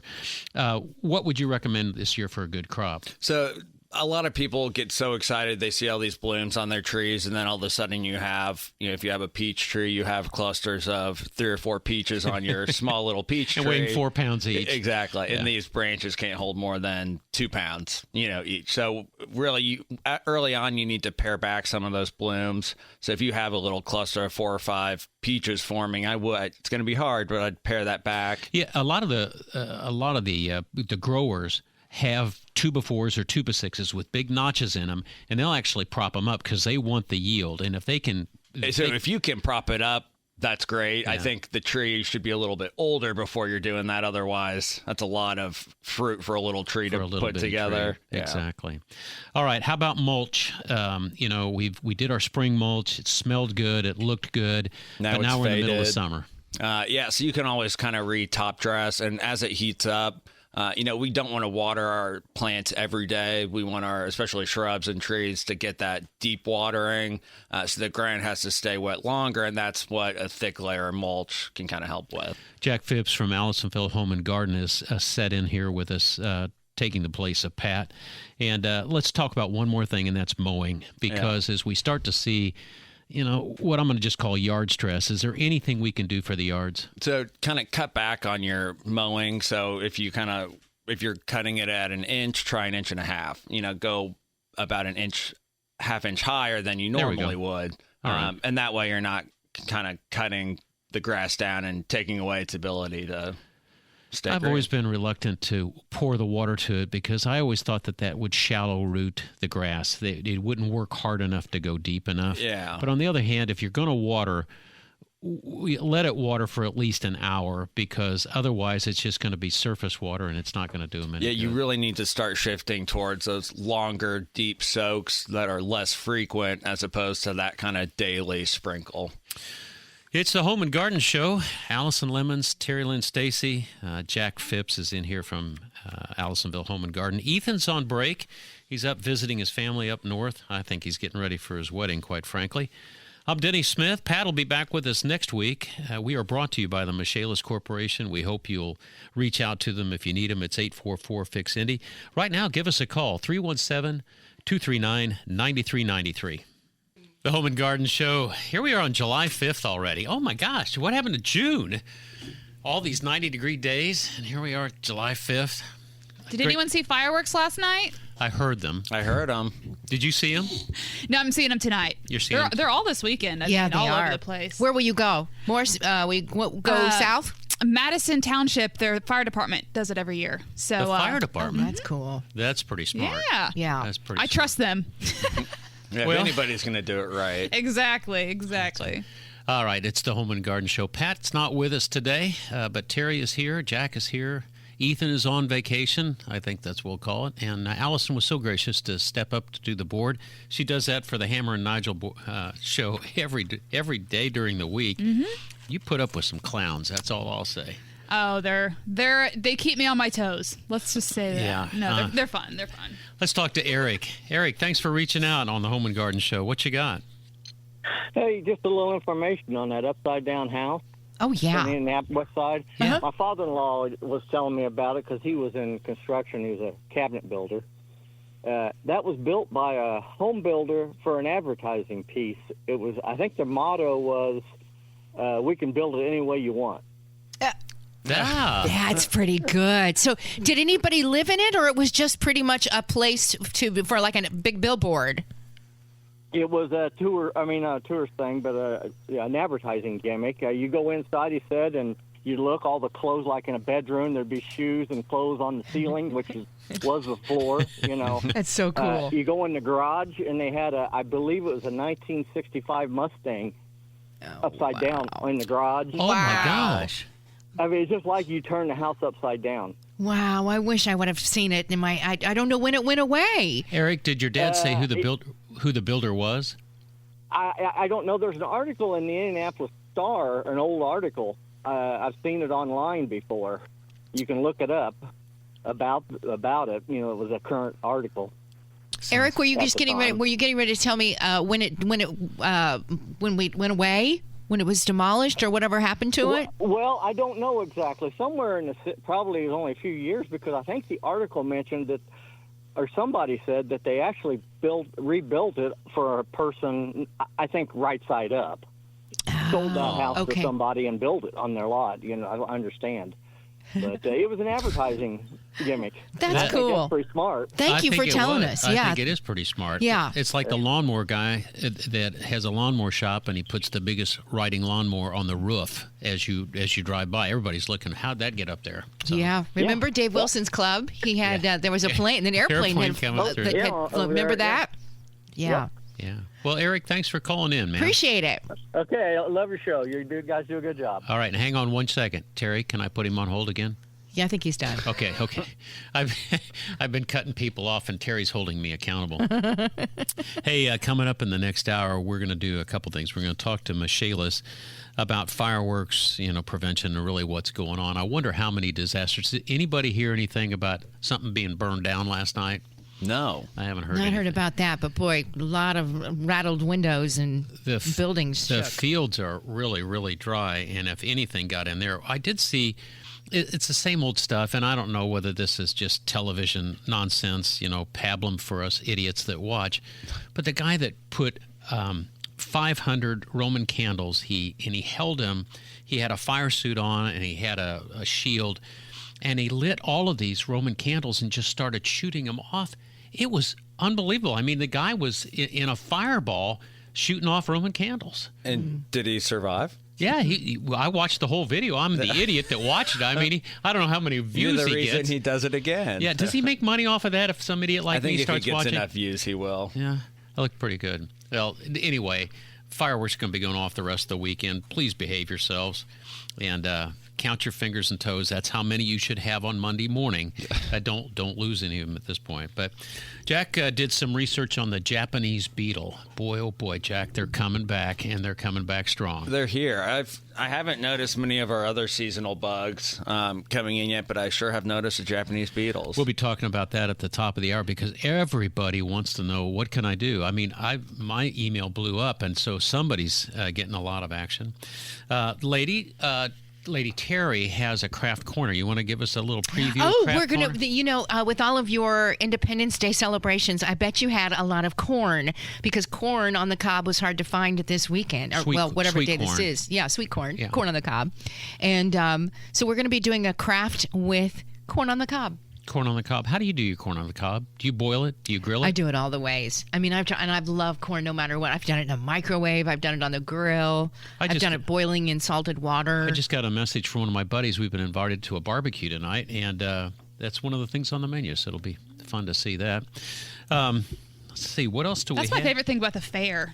Is the corn you get? Oh yeah. Do you want to hear about some of the new food that they're going to be offering up at the fair this year? I would love to. Would you like to hear about it? Yeah. Tell me when. Okay, we'll do it in the next hour because we got about a minute before I have to throw it back to Allison. All the new fair food this year. Oh, is it sweet? List is long. The one I'm most excited about? Yeah. Pineapple whip. I know, and pineapple whip is kind of a thing. It's not like that's a new invention. That doesn't sound But there's good. something new they're doing with the pineapple whip. I think Disney World really made it popular. I think they've made it a boozy pineapple whip. Is that Disney World? All right. Yeah. So any protein-laden treats? Oh, plenty. Okay. Any sweets? Oh, plenty. Any fatty food? Oh, plenty. No really? fatty foods this year. No fatty foods No at the fried fair? foods at all. No fried foods at all. Well, Oh, the taste of the fair. I can taste it now. that's not too far away. No, into it's this at the month. end of July. That's right. I think, or August 1st I'll or something. reach out to Jeanette Merritt and see if the pork produces. That's the best food there. We'll be there, Denny, broadcasting the First Day Show on the first Sunday of the State Fair. That's great. All right. Well, it's the Home and Garden Show. We are brought to you by the Michaelis Corporation. Grateful for their friendship. Grateful for their sponsorship. One of these days, I'm going to get them on air here so we can talk about these impact-resistant shingles. That ad that they put out, that just sounds so interesting to me. It used to be 30-year shingles. Now it's 50 and more, so impact-resistant. But Michaelis happens to help you through it, and we'll take your calls too. 317-239-9393 on WIBC. Well, it's Saturday morning. Wakey, wakey. I know you were out all night blowing up firecrackers and scaring the dogs and everything else, but it's time to get up and get ready for a hot, hot day. It's going to be in the 90s again today. And we had a temperature inversion overnight, and you can almost still smell the fireworks from last night. This is the Home and Garden Show. We're brought to you by the Michaelis Corporation. Water, storms, fire, wet basements. Life happens. Michaelis happens to help you through it. If you need them, it's 844-FIX-INDY. My name's Denny Smith. Pat Sullivan's on vacation. Allison's on the board. Terry Stacy's here, and my buddy Jack Phipps. Jack, as always, thanks for coming in when Pat's gone. Of course, happy to be here. Yeah, I'm glad you come in. You're so much easier to talk to. Did I say that out loud? All right, so if you get a chance, you need to do a search on Time Capsule. The world's largest time capsule was opened in Nebraska 50 years later. There were thousands of letters. There were artifacts that were put in, and they're displaying these. They started displaying them yesterday, Friday, in Nebraska. Oh, wow. Have you ever done a time capsule, Jack? Maybe once in school, and at our elementary school, and I wonder when they plan on pulling that out. Interesting. Terry, have you ever done a time capsule, been a part of that? I think so, but I'm sure. But nobody's ever notified me that we were having like an official, let's open it up. I hope I live long enough to see the one that we did at the plumbing company. For Y2K, we went to someplace. Dad was still alive, and they drove out to all the way to Pennsylvania, and we had built a 4x4x4 stainless steel time capsule with a lid, and out there they had a little Schrader valve of some sort, and they pumped it full of argon gas so it would last longer, along with an O-ring and everything. And so we have a one that's at our old place of business, and I hope the new owners know it's there. I still haven't had to talk my way through that as a 90-year-old. That you plan? 1946, 2046, I think is when it's supposed to open. But here's the thing. Every family at Pauly Smith Company got to put something in there. What do you think the plumbers put in there? Oh, well. I feel like every plumber would have a tool. Yeah, like a tool or There were tools that were put in there, specialty plumbing tools. Yeah. There were plumbing products. One guy wanted to put in a sump pump. He says, I'm going to put in one of our best sump pumps, which at the time, that was about a $75 purchase. And so we put in a sump pump. He says, I want to see if they've improved it. He said, these things have sucked for 40 years. He said, I think they're going to suck in another 50, which I thought was pretty funny. Okay, that's great. Yeah, and then some people wrote letters. The kids wrote letters to their future grandkids. That was as cute as it could be. You just can't believe how intuitive children are about what this means 50 years. Well, Were they writing about, like... They were writing about school, what they were doing in school. But the one girl that I remember, and I can't remember her last name, she says, to my future grandchild, I'm a mom by now, and I'm waiting for my daughter to have you, or something like that. And I just thought that was so cute. You know, kids can do what is it? Linklater said they can do the darndest things. They have to say the darndest things. But anyway, we planted it, and we had to go down below the frost line, so it was a big project. But we did that in 1999 on December 30th. So I hope to open that sometime. That'll be cool. Jack, I sent you a note that I want to know more about what's going on with Japanese beetles. They're just crazy. I got pictures today of skeletonized leaves where it looks like they're little chambers. Kind of the indicative telltale sign that Japanese beetles are here. Yeah. Why don't you give us an update of where the Japanese beetles come from, and then really what's going on right now, what they're eating. Yeah, so they'll start off as grubs in the ground, and then, about this time of year is when they'll start to emerge out, and then that's when you'll really just see them about everywhere. They'll feed on, just about every type of tree, shrub, annual, vegetable that we have in Indiana. So we're, I'd say, pretty big victims of them here. I got a nice email from a listener, and he said, what do you think of the traps for Japanese beetles? Those traps are a nightmare. They're a nightmare, and that's what I said. But Dick Crum said, here's what you want to do. He says, buy lots of them and put them in all of your neighbors' yards around yours. You won't have any Japanese beetles, but they'll because you will draw in more to your area if you have one in your yard. They're going to do a lot more harm than good. I can't remember what the scent is. Dick told me it was hormonal, and it was a sexual response from the beetles to come there, but they fill up those traps pretty quick. That and the housefly traps too will do the same thing. Will they really? Yeah. I walked in someplace, where was I this week, and somebody was dealing with flies, and they tried everything from fly traps, but they just pulled down the old fly paper, and I think Pat started stocking that. That fly paper, yeah. Fly paper. Have you ever heard of hand picking? So, to my knowledge, that's going to be your, I hate to say most reliable, but one of the better ways to take care of the problem. Terry, when it comes to those little green Japanese beetles, picking them off yourself is the best control. Oh, just picking them off yourself is the best control. That's what you're saying. Just physical rather than we were taught that to use water and put a little bit of dish soap. We use dish soap for everything. Yeah, but they won't hurt you, right? Yeah, I mean, and you just pick them up, throw them in there, and drown them. Oh, you're going the drowning route? Listen, these are Japanese beetles, okay? Yeah. These will eat you out of all Bring of your them to vegetation. Me, I'll take them away.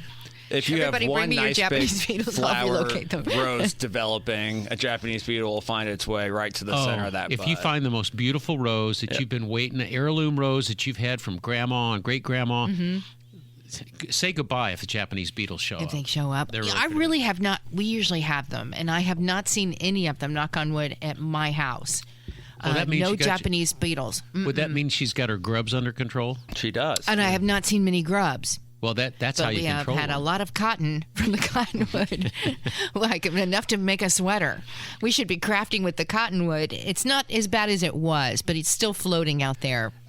We'll talk about that for your air conditioner. You tell David to keep an eye on the air conditioner outside, because you can use your garden hose at about a 45-degree angle on a spray get that out. and wash that right out. It's tough to get Pat out. would tell you he just did that to every one of our units at Allisonville. Good. I taught him well. Yeah. Every once in a while, he will listen to me. Terrible. Hey, talk to me about plants that might repel or keep beetles away. Are there any particular plants that would be good at that? So I think they would be the same things that we have for other insects that we want to keep away. So things like our lemongrass, our citronella, our centenariums, would all kind of give off that stink. Yeah, that would keep them. Or as Pat says, that stink. keep them out. Yeah. As far as insecticides, is there any one insecticide that would be better than another? So we always like to use 7 or 8. That's SEVIN, or just 8 spelled out. But with the beetle, they have that hard shell, so you have to be careful. Those bug insecticides don't discriminate, so they will kill everything it touches. So you don't want to just necessarily go wide broadcast spraying, or you may get good bugs still. Okay, so the do's would be to hand pick. The don'ts would be don't use the sprays near the garden if you don't have to, and maybe avoid using the broad spectrum insecticides. If possible, yeah. A little bit better. And then really best way to take care of those grubs would be treating them while there's still grubs in the ground. That's a good idea. Talk about something that brings back memories. Al's here with us. Hey, Al, how are you? Hi, Denny. I'm fine. How you doing? It's a good day. It's going to be kind of warm, but what you got about Japanese beetles, Al? Well, last year I laid down some insecticide in early May, and it seemed like it took care of about 80% of the beetles compared to a normal year, and I was really excited and did it again this year. It didn't work this year. Yesterday I went out with the soapy water. You know how many beetles I collected? I don't know. By the way, his name is Al, but he's always been known as Big Al. He's like a cartoon character. All right, so how many did you get? 450. Wow. That's the best. Oh, my I'm telling goodness. you what, Al, that is the best way to treat them. And do that next week. Have fun. See if you can, beat that. Is there anything What's that? good about them? No.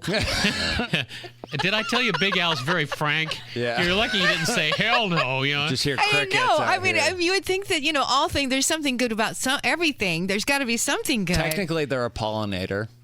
A Oh, pollinator. get out of here. Do you have flower? Al, what were they eating on your property? Everything that is in bloom. Everything. I forgot. I'm so old. I've forgotten the names of most plants, but I've got some purple plants out there, and they're just all over the place. And the hibiscus are getting ready to start blooming in another, maybe 3 weeks. And they'll just be all over those. They love the purple leaves, and the red leaves are the first they typically go for. Isn't that funny? Yeah. Al, you say you're really old. I got to tell you, you always had good hair. Do you know that? Do you still? Well, it's nice of you to say, but do you still have good hair? I was always jealous, man. And you knew how to wear your hair too. I mean, I'm not saying that you're from a beauty shop or anything, but Al, you had good hair. Well, thank you very much. And it's kind of strange when a man compliments me on my hair. I don't know, But I'll let that one pass today. Yeah. But I wanted to ask you two other things. What about snails? Late at night on a damp night, I see snails out on the pavement and by the dozens. Are they on your hostas? I don't see them on the plants, but I'm not looking at night, and I don't think they're out there during the day, are they? I don't know much. What do you think, Jack? If you go out at night with the flashlight, you would see that they're going to be all over your plants. You can see their sticky trails moving around. Somebody suggested salt over slug bait before, so I tried that. And I've ruined a few of my plants because salt sat on the leaves overnight. They should not have. But slug bait works really well, and that's just that granular you put around the base of the plant. And then they'll go to it before they even get to your plant. And that does tend to be pretty effective. Pretty good. Speaking of snails, about a week ago, I was out there. There was a snail up on my lawn chair. Now, I would draw the line there. That would be a dead snail. Yeah. I mean, go figure. The other thing that I'd like to ask you about is the height that I should be cutting my lawn. You were talking about 1.5 inches. I've been cutting my lawn at about 3.5, 4 inches. He was telling the amount. He was talking about the amount to raise it, and you can raise it from a 1/2 inch to a full inch. Most people are cutting in central Indiana anywhere from 3.5 to 3 3/4, something like that. Does that sound about right? Well, yeah, getting it up there. It seems like it keeps the ground moist longer. Yeah. And tends to thwart the weed growth. Yeah. Well, Al, thanks for calling. You raise that. You can raise your mower deck another 1/4 inch to a 1/2 inch if you want to let it go a little bit longer. But anyway, good to hear your voice. I haven't talked to you for 10, 15 years. You sound great, Al. It's been a while, yes, and you sound great also. What's the name of that exercise place you go to? Exercise Inc., and you don't have to have good hair to work out there, Al, but I'm sure they'd let you come in. Al, thanks for calling the show, buddy. They have one in Broad Ripple? No. The closest one to you would be off of Michigan Road at about 113th Street. Okay? Okay. I'll give him a call. Take care, Danny. brother. Yeah, Good you big, talking big to you. guy. Take care. Bye. What a great guy. I always liked that guy, but we always called Al. him Big Al. I mean, we didn't That call is him a Al. name. It was Big Al. People used to call me that too. Big Allison? Nope, just Big Al. Big Al? Big Al. I asked for it. Big Al. I like it. I like it makes me too. sound tough. I think yeah. I've been It's like my called. alter ego. Yeah. Yeah, you didn't have an older sister. I had an Alter older ego. brother, and I was called everything from Pee-wee to Squirt. The only thing I ever liked was when he called me Opie.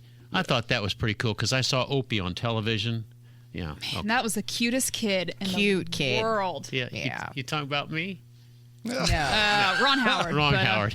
Yeah. All right. When we close come, third. when we are we ready to talk to Nathan? Is he called in yet? No, that's no, not yet. All right.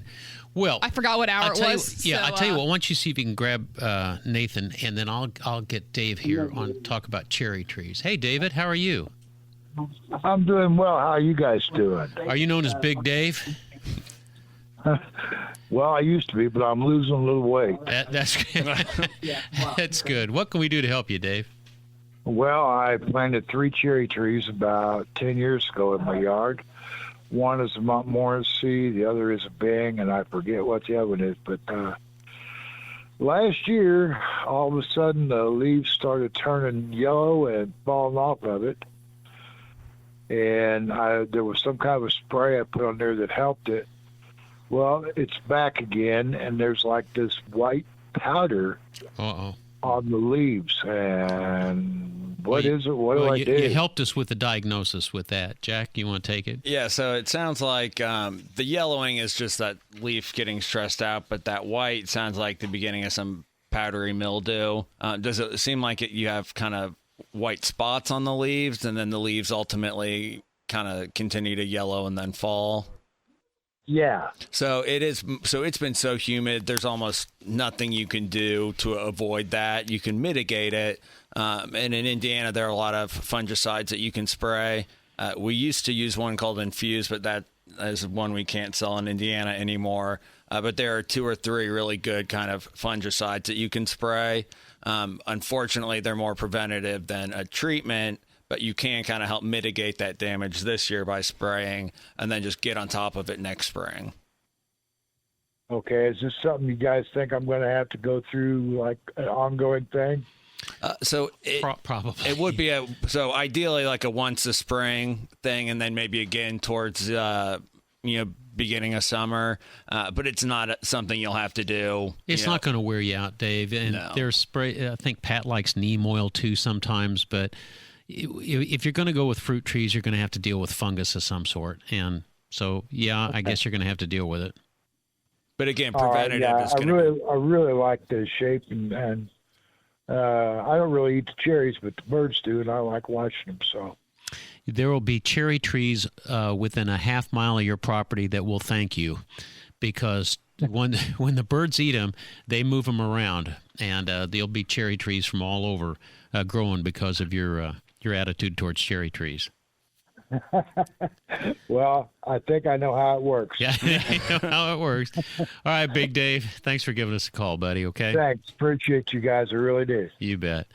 Well, it's the Home and Garden Show. I'm Denny Smith. Allison Lemons is on the board. Terry's joined us, Hall of Famer Terry Stacy. Jack Phipps. Jack, thanks for coming in. Just like that, powdery mildew, I can't remember all this stuff. You're doing good, man. I appreciate it. You're doing good. We're brought to you by the Michaelis Corporation. Nathan Traylor is going to join us a little bit later here in the show. But water storms, fire, and wet basements, life happens. Michaelis happens to help you through it. How about you guys give us a call right now, 317-239-9393. But we have Craft Corner next. Oh, that's cool. That's right. I didn't want to say anything that you forgot about us, but I just had to. He forgot. Well, I also... And guess what? It involves Terry and I's favorite vegetable. Corn! Squash. Corn! Corn! corn. This is corn season, man. Let's corn go. season right here on 93 WIBC. Boys and girls, today we're going to do something different on Craft Corner. Now, Craft Corner is just a fun time with Aunt Stacy and Aunt Jack, or Uncle Jack. Uncle Jack, Aunt Stacy. Boy, I screwed that up, didn't I? Wow, you sure did. I sure did. Uncle Denny. Uncle Denny. Grandpa Denny. So I've got to go. I'm going to become the videographer here. Oh, Allison's on the I board. forgot about that part of it. Yeah. We're short a couple men today. I'm so Ethan sorry. is on vacation, and so is Pat. So I'm behind the We'll go board this today. way. So Jack, our fill-in from Allisonville Home and Garden Nursery, thank you for being here. Thank you for having me for the craft. He is going to be the assistant today with Terry, Ellen, Stacy, which you can watch on Facebook. Denny is getting. Yeah, fine. Denny is If you've the been looking at cameraman. my hand, that was we got it fixed. We got a lot of accoutrements in here. Yeah, That's Denny, all. move your finger. Yeah, get out of the way. No, I'm just kidding. Okay. Oh my But yeah, you can go on Facebook right now, Home and Garden I've Indiana. been hook, line, and sinker on that. Allison was really jerking me around. All right, so here we have the famous Jack and the very world-famous Terry Lynn Stacy. Oh, come on What are we now. looking at here? Listen, this is a craft for all of you that have been eating corn or will continue to eat sweet corn on the cob. I love corn. I love corn. It's been a great corn season. Makes interesting it's been corn a poopy. Great corn season, and there's more than corn in Indiana. You know that. But we love corn, and so when you get your corn, when you shuck your corn, you're gonna have all these Wait, fantastic. whoa! Can we say that on air? Yeah, it's a thing. When we You get shuck your corn, what does it look like? Is When- this how it comes? This is how it comes. It comes in a cob. Okay, great. Thank you. With a handle, which I just love. And then, God has thought of everything. And then you're going to shuck the corn, and you're going to take your husks. We're going to create something out of these husks so they don't go to waste. And what we're making is you're going to make flowers out of those husks. And it's not hard and it's not easy, but it's fun. So it's probably best that Jack's doing this. And it is really pretty. And it is really, well, they can be. Are from you a out of your distance. mind? From a distance. Oh, my. But it really is fun, and why not? We could make these into earrings. There's all kinds of things you can do with these. A purse. I don't know. But we're going to start with flowers. And so you're going to take the husks, right? And then you're going to have Jack or a friend of yours sit on them. Did we mention we have you on Facebook Live? If you want to join us, we're on Facebook Live. So for the past 30 minutes, we've folded some corn husk leaves. That's right. Gently between some paper towels, and then I've been sitting on them to flatten them for about 30 minutes. And here's some more over here underneath my headphone case if you need some. And there's a couple still stuck to the back of Jack's pants. I'm saving that one. does have Talk about moist underwear. A little bit of a moist spot in the shape One of extra, husk yeah. You weren't kidding. on his left cheek, cheek. And so anyway. Okay, where do we So start? you've got your husks. You're going to need some. Oh, you don't need twine. I just have it. And then you're going to need your glue stick. You're going to need some scissors, and you're going to need some skewers. Those are good. That skewers are going to be your stem. Like large toothpicks. And then your husks are going to become the leaves. So you're going to just kind of cut out a little shape of leaves. That's really it. I mean, you can make a template if you'd like, but leaves are all different shapes and sizes. Correct, Jack? Correct. So no leaf is going to look the same, and no That's flower is right. perfect. No flower is perfect, is Now, what he could you told use me. this for a corsage for prom? Sure it could. I mean, and why not? Because these probably will last, and they'll change colors as they dry, and when do the bugs come out? Well, there's no bugs, but what does happen is they do curl, and this is the problem I'm having. So I don't know, but I kind of like them curly as they dry out. In your center, after you've cut out your leaves, you're going to take one of your husks and you're going to make it into something. You're going to make it into the center of The mother husk. What's the center of a flower called? The mother husk. Wow. Is it called the eye? The eye of the flower. Terry. Mitochondria? Might be time. Mitochondria. It's called the mitochondria. So the pollen. You're gonna make a mitochondria. Your mitochondria is going to be a whole nother. I'm going to show you how to do that one too. Okay. Oh, you're doing it. Oh, so I'm ready to make my center. Okay. So what you're going to do, Jack, is you're going to cut this husk into maybe like a square. Okay, maybe, or any of them. Cut it into a square. And then once you cut it into a square, then you're going to take and you're going to kind of feather it. if that's a right word. Along the edge? Feathering along the edge, because you're going to twist that around your skewer, and that's going to be a beautiful, what'd you call it? The mitochondria. The powerhouse of the cell. The beautiful part, the beautiful middle. Is it an iris? No. We could call it the eye. It's the eye of your flower. So now, yeah, see? And now you're going to take that. You're going to put a little glue on the bottom of your husk. Jack, be careful. That's bloody hot. The top, it isn't, yeah. And then the top, which we have kind of cut into, what did we call that? The mitochondria. Like kind of fluffiness. Yeah, I think you're right. The feathering. I tried the Am feathers. I doing this right? For those that are, yeah, then you're going to wrap that around. Not at all. You're not doing it right at all. Oh, boy. Jack, you're turning colors here, bud. You're starting to blush a little. So there's no It's good flower enough. that looks perfect. That's exactly right, Jack. And however you want to do it, you do it. And if that's it, good. But normally you're going to take your skewer. Where's the Japanese beetles when we need them? And you'll just kind of This one's very glue nice. the bottom. You'll glue the bottom, and then you'll just wrap tight all the way around. So that becomes your center. And then a little while ago, I had a great idea to take your corn, take a couple of your little kernels or your niblet. It's such a naughty word. Take your niblet, and you're going to glue a couple of those yellow niblets.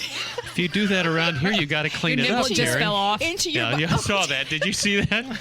Jack lost his niblet. Oh, my gosh. Oh, no. You're going to Terry poked it. glue your niblet onto your mitochondria. Dear Lord. Jesus, forgive me. Today's Saturday. So then how are we getting our petals on? I don't know. I don't know. They didn't teach me that in grade school. You're going to take... So we'll do a little dab of glue.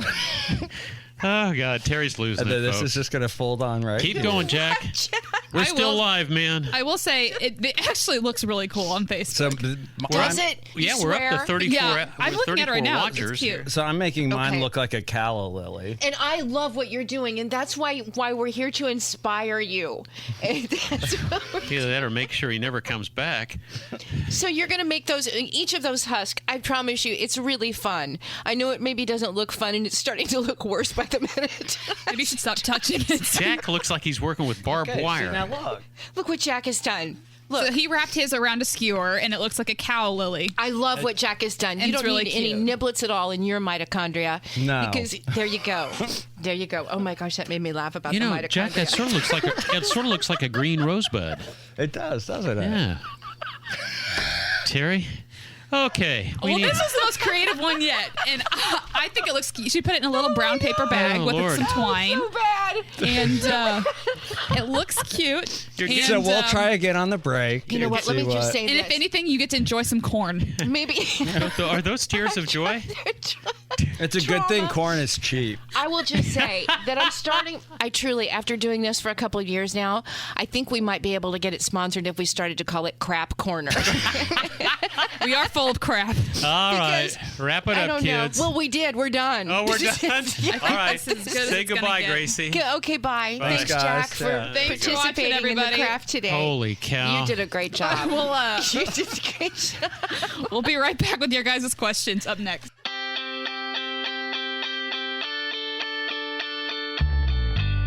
For me, I really like cone. What do you like about corn? It's cone. A big lumpy knobs, it has the juice. I got a more beautiful thing. It's cone. I have never ever seen Allison dance in studio. Allison was dancing to the corn song. It's corn. If you guys remember a couple years ago, this sweet little boy was being interviewed, and he was just obsessed with corn on the cob. Corn on the cob. I do remember And that. his video went viral, and so people started making songs about it. So naturally inspired by Craft Corner today, I had to play that. Sweet Tyreek. Sweet. Is that his name? His name is Tyreek, yep. And he loves his cone. All right, we're coming at the end of the third hour. We got a couple calls here, been real patient. Let's talk to Nancy. Hey, Nancy, how are you? You know, I'm just great. And I Good. want you to please send me either a video or a picture of that craft. Okay. Oh, Lord. We would love I'm from a to. farm, and I never had anything I could do with a husk. Well, you wait. You just didn't know Terry Stacy. This is a whole new thing for you. This has opened up a whole new world for you. You can craft with your husks. And when you get a craft done with one, you send it my way, okay? You need to be on TV so I can watch that. Oh, boy. Well, what you got for us, Nancy? Well, I love to be out in my yard. I like to play games with my great-grandchildren and work in the flower beds and things, but I have chiggers. Oh, boy. How do you get rid of those darn things? And they don't attack everybody. They just attack my daughter, my next-door neighbor, and me. They get me at the ankles. And Grandma Clark, my grandma's name was Flossie May Flowers. She married my grandpa, and his name was Clark, but we called her Flossie May. And Flossie always said you take powdered sulfur and you put it in a sock and you bang it around your ankles. And for whatever reason, the chiggers don't like it. It has always worked for me. But, Jack, have you got any other ideas about chiggers? They're nasty little boogers. They're nasty. I would say, it might be worth having a company come out and spray your yard. Right. If it's getting that bad. And again, Mosquito Shield, Mosquito Joe are two people, and I know that they do ticks for sure. And I would rather imagine since the chiggers are mites of some sort, I bet that would kill them too. I think it would be worth giving them a call. Yeah. Sorry, I Nancy. hate to spray anything into the environment because I also have asthma. Yeah, this is pretty natural stuff. They do that. I've got nose problems too, but when these guys come out, it's like 98% organic. It's not the bad stuff, but it's that mustard oil, the clove, the garlic. Yeah, but like Terry says, the akampuki, they put in that 2%. That akampuki at the end, Nancy, that's what really knocks them down. Well, I've known you for a number of years. You probably don't remember me, but I was on the Wayne Township Education Foundation with you many years ago. Nancy, I do remember. How cool is that? Yes. Yeah. And I now have great grandchildren. I'm going to say, who drive a car. How about that? I'm afraid to ask how old you are, but if you have great grandkids, are you late 70s? Let's try 85. Wow. All right. So you're my older sister. We'll leave it at that, okay? That's right. And I love the outdoors, but they don't love me. Well, so. the chiggers don't like anybody. I mean, they're going after. They want a blood meal, and they'll take it off anybody they can get, even an 85-year-old, Nancy. So, well, listen, take care. I would reach out to Mosquito Shield or Mosquito Joe and ask if they treat for chiggers. Okay. In the meantime, don't be afraid to go to the pharmacy and get powdered sulfur. Put it in a white sock so you can see if it's coming out or not, and just bang it around your ankles. And I'm telling you, Grandma Flossie, she knew what she was talking about because she grew up in Minot, North Dakota. Okay? Okay. That's the plan. I'll try that. Thank All right. you very much. Well, thanks for Have calling. a good day. Yeah, you too, sweetie. That's great. All right, we've got time for one more we do. Let's go out. Jim joins us now on the Home and Garden Show. Good morning, Jim. Good morning. How are you today? Really pretty good. I'm not looking forward to the afternoon. It's going to be kind of hot, but yeah, I'm doing really well. Well, I've got a question. I have a sub pit. Of course, you have to constantly run a sub pump. Can you plug the holes up and stop the water from coming in, or does that cause a problem somewhere else? The inlet, the whole idea, is it in your crawl space? Where is it? Where is your sump pit? In the basement. You wouldn't want to do that, Jim, and here's why. The pressure would be hydrostatic. Water sinks its own level, and really there's enough water surrounding the pit that if you plugged it up, depending on if it was plastic or concrete, it may be able to float the pit. And the whole idea is to keep the water level low to protect your foundation and especially your footers. So I'm not sure I'd want to do that, but you could reach out to one of the show sponsors, and I happen to like Indiana Foundation Service. If you can take a picture or FaceTime with them, they may be able to answer that question. And even Michaelis, they do that same type of work, but I would be reluctant to block the holes, Jim. Well, I wouldn't just block it without some knowledge before I done it. Yeah. The pump has shut off, and I've had up to 3 feet of water in the basement. Well, that water's going to get there one way or another, and if you plug up those holes, there's no way for it to go into the sump itself, into the pit itself, for you to pump it out. But it sounds like you need a little bit of professional eyeballs on this. I like the guys at Indiana Foundation Service because they don't charge for, looking at it and giving you an idea. But it's always good to get a second opinion, and that's where Michaelis would come in, and that number is 844-FIX-INDY. But I would be reluctant to block those holes, Jim. All righty. I'll give them a call and see what they say. There you go. There you go. Thank you for your time. I appreciate it. Yeah, thanks for listening, and have a great Independence Day weekend, okay? All righty. You too. All right, buddy. 317-239-93. I feel like you're exhausted after the crowd corner. It's like well, I am exhausted after those niblets things. But when somebody says they're blocking off a sump pit, the whole idea is to drain that whole lower portion of your foundation walls and footers. And if we block it off, then that water has to go somewhere, and hydrostatically it will come up past the footers and into the walls on the side, and that's just not something we want to do. So trying to protect our good old listeners. Hey, when we come back at the top of the hour, we have got lots and lots of fun for you. I did go back and look at this world's largest time capsule. And of all things, Allison, could you believe that they went for the world's largest time capsule? They actually put a Chevy Vega from 1975 in there. How'd that fit? I don't know. It must have been a big time capsule. But they were going for the world's record, and they lost the world's record to some people in England. So they built a pyramid on top of it in 1983 and got the record back. So it's still the largest one out in Nebraska. This ought to be fun. Nebraska. That sounds like a Nebraska thing. It does. That they're big into corn and niblets and stuff. Yeah, they're one of the top niblets of the U.S., I believe. Oh, Allison, you get away with murder. You know that. 317-239-9393. It is the Home and Garden Show. I've been getting text message about where Pat is. Hey, I hope to get a hold of Brian Wilkes and have him call in. He's been texting me a question for Jack, and I said, well, we'll trade you an answer for your white mite problem for some weather forecast. So maybe we'll get Wilkes up at the top of the hour. Terry Lynn Stacy is here.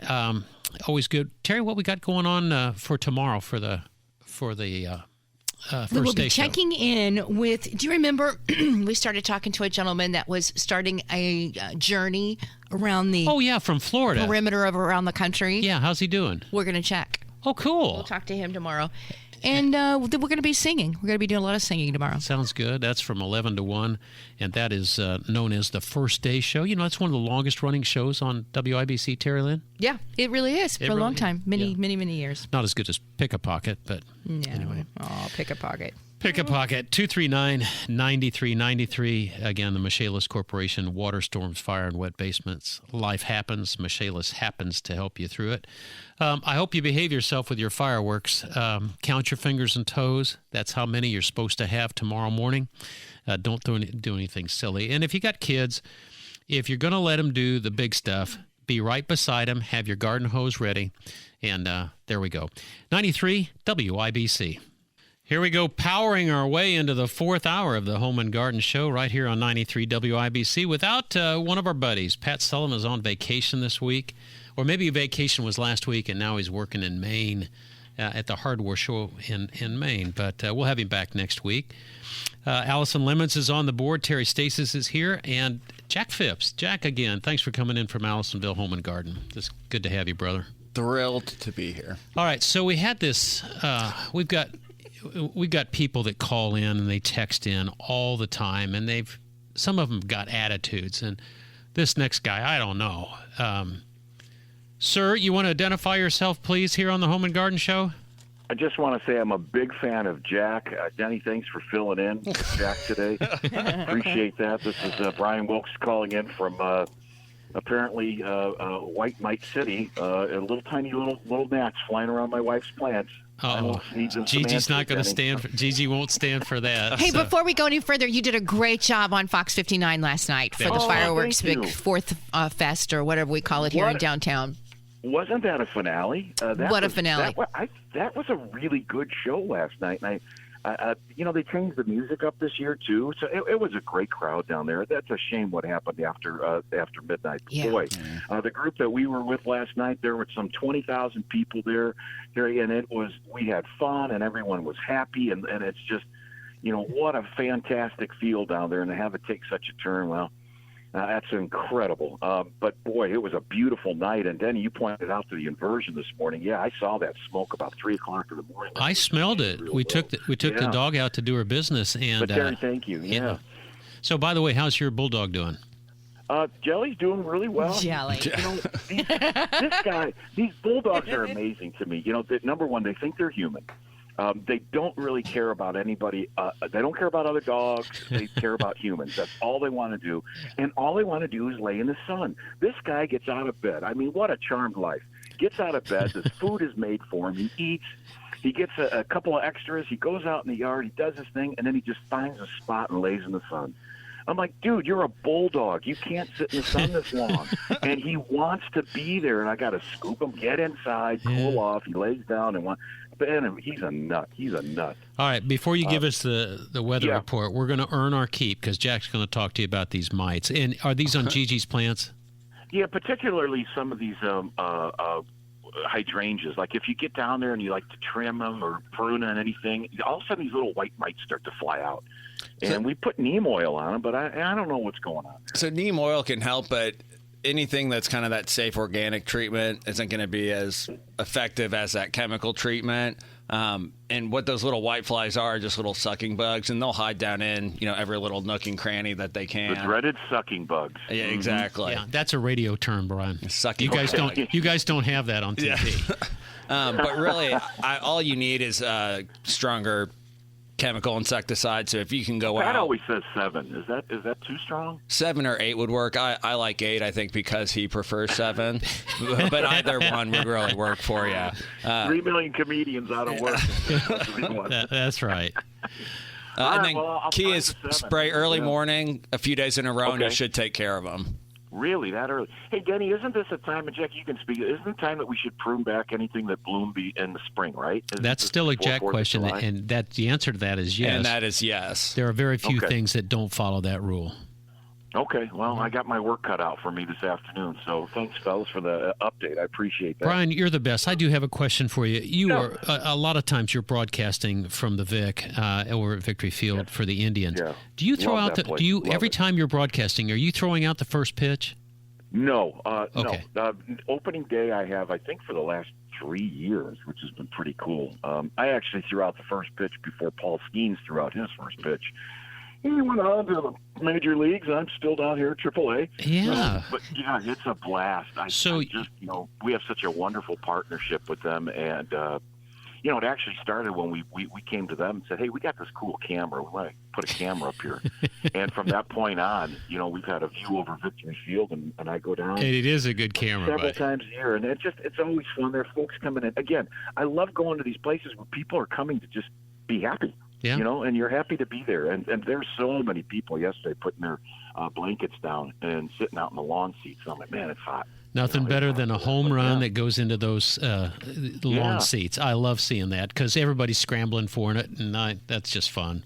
Well, Brian, thanks for calling in. Good luck. Say hey to Gigi for me, and I appreciate the updates. I'm going to do some work on it. But you said early morning, I'll spray these guys and keep it going. I'll tell you what, my lawn, everything has been doing really well because we had such a wet June. But boy, this heat has been interesting. We've already had 11. This will be our 11th 90-degree day of the season, and that's twice the normal. So what's normal? What's normal for the whole year be? 20 days of 90-degree heat. Oh my gosh! So we're on a pretty good pitch. This is going to be our 23rd straight day averaging out above normal. So what started off as a cool June, remember, Denny, and we started June 1st with a low of 43 degrees that morning. It was in the 30s in outlying areas. From the 16th on, it's been above normal in all these 90-degree days. So I think we got a long, hot summer ahead of us, but not dry yet. That's the incredible thing. Thanks, Brian. You're one of the best, brother. I think you know that. That's how we feel about you. Well, I appreciate you guys. I love the show every Saturday morning. It's what we do. We get up and we fire up the cup of coffee and we tune in. And when Pat's not there, we all we all laugh. We all breathe. I tell you what, when Pat's not there, we all breathe easy. I'm going to tell you that. All right, Brian. Have a Brian great Wilkes. rest of the holiday, you guys. Yeah. Thank you. Brian Wilkes from Fox 59, really one of our buddies. And if you haven't ever watched one of his broadcasts, he puts his heart and soul into it. It's a lot of fun. I mean, the guy acts like he knows what he's talking about. I think that's got to be one of the hardest jobs, to go up and to have to speak that long.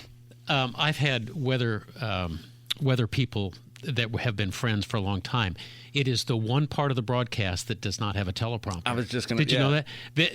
That windbag. Hold on just a second. I'm going to call this windbag back up here. Hey, you old windbag. I know you're still there. Are you there? No, he isn't there. Oh, man. I wanted him to hear me insult him.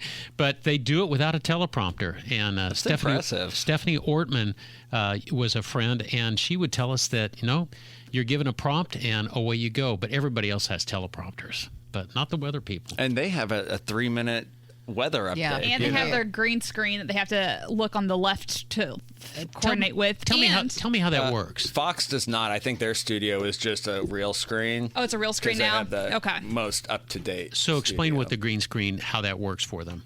So when I was in college, we had to do a course on News Talk, and it was when they still did green screen. But I'm sure Jack's right. They're probably all updated with real-time screens now. But they used to they were standing in front of a literal just a green piece of paper, essentially. And on the left side, they would have to look at the monitor to see what they were looking at, and they'd have to point and kind of correlate from there, which seems... Wow. Very stressful to me. And then on top of all this, nobody likes you because everyone's always mad at the weather people. Yeah. You're either wrong or you told them it was going to be a beautiful day and it rained on their daughter's birthday and it's your fault. There's no winning. So God bless them.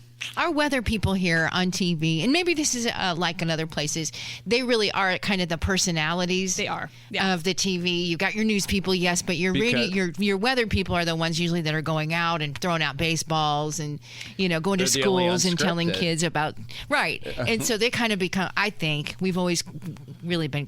We love our weather guys, our weather our and traffic people. We hold on to them weather and forever. traffic, right? Yeah, Matt and traffic. Weather and traffic, That's right. All right.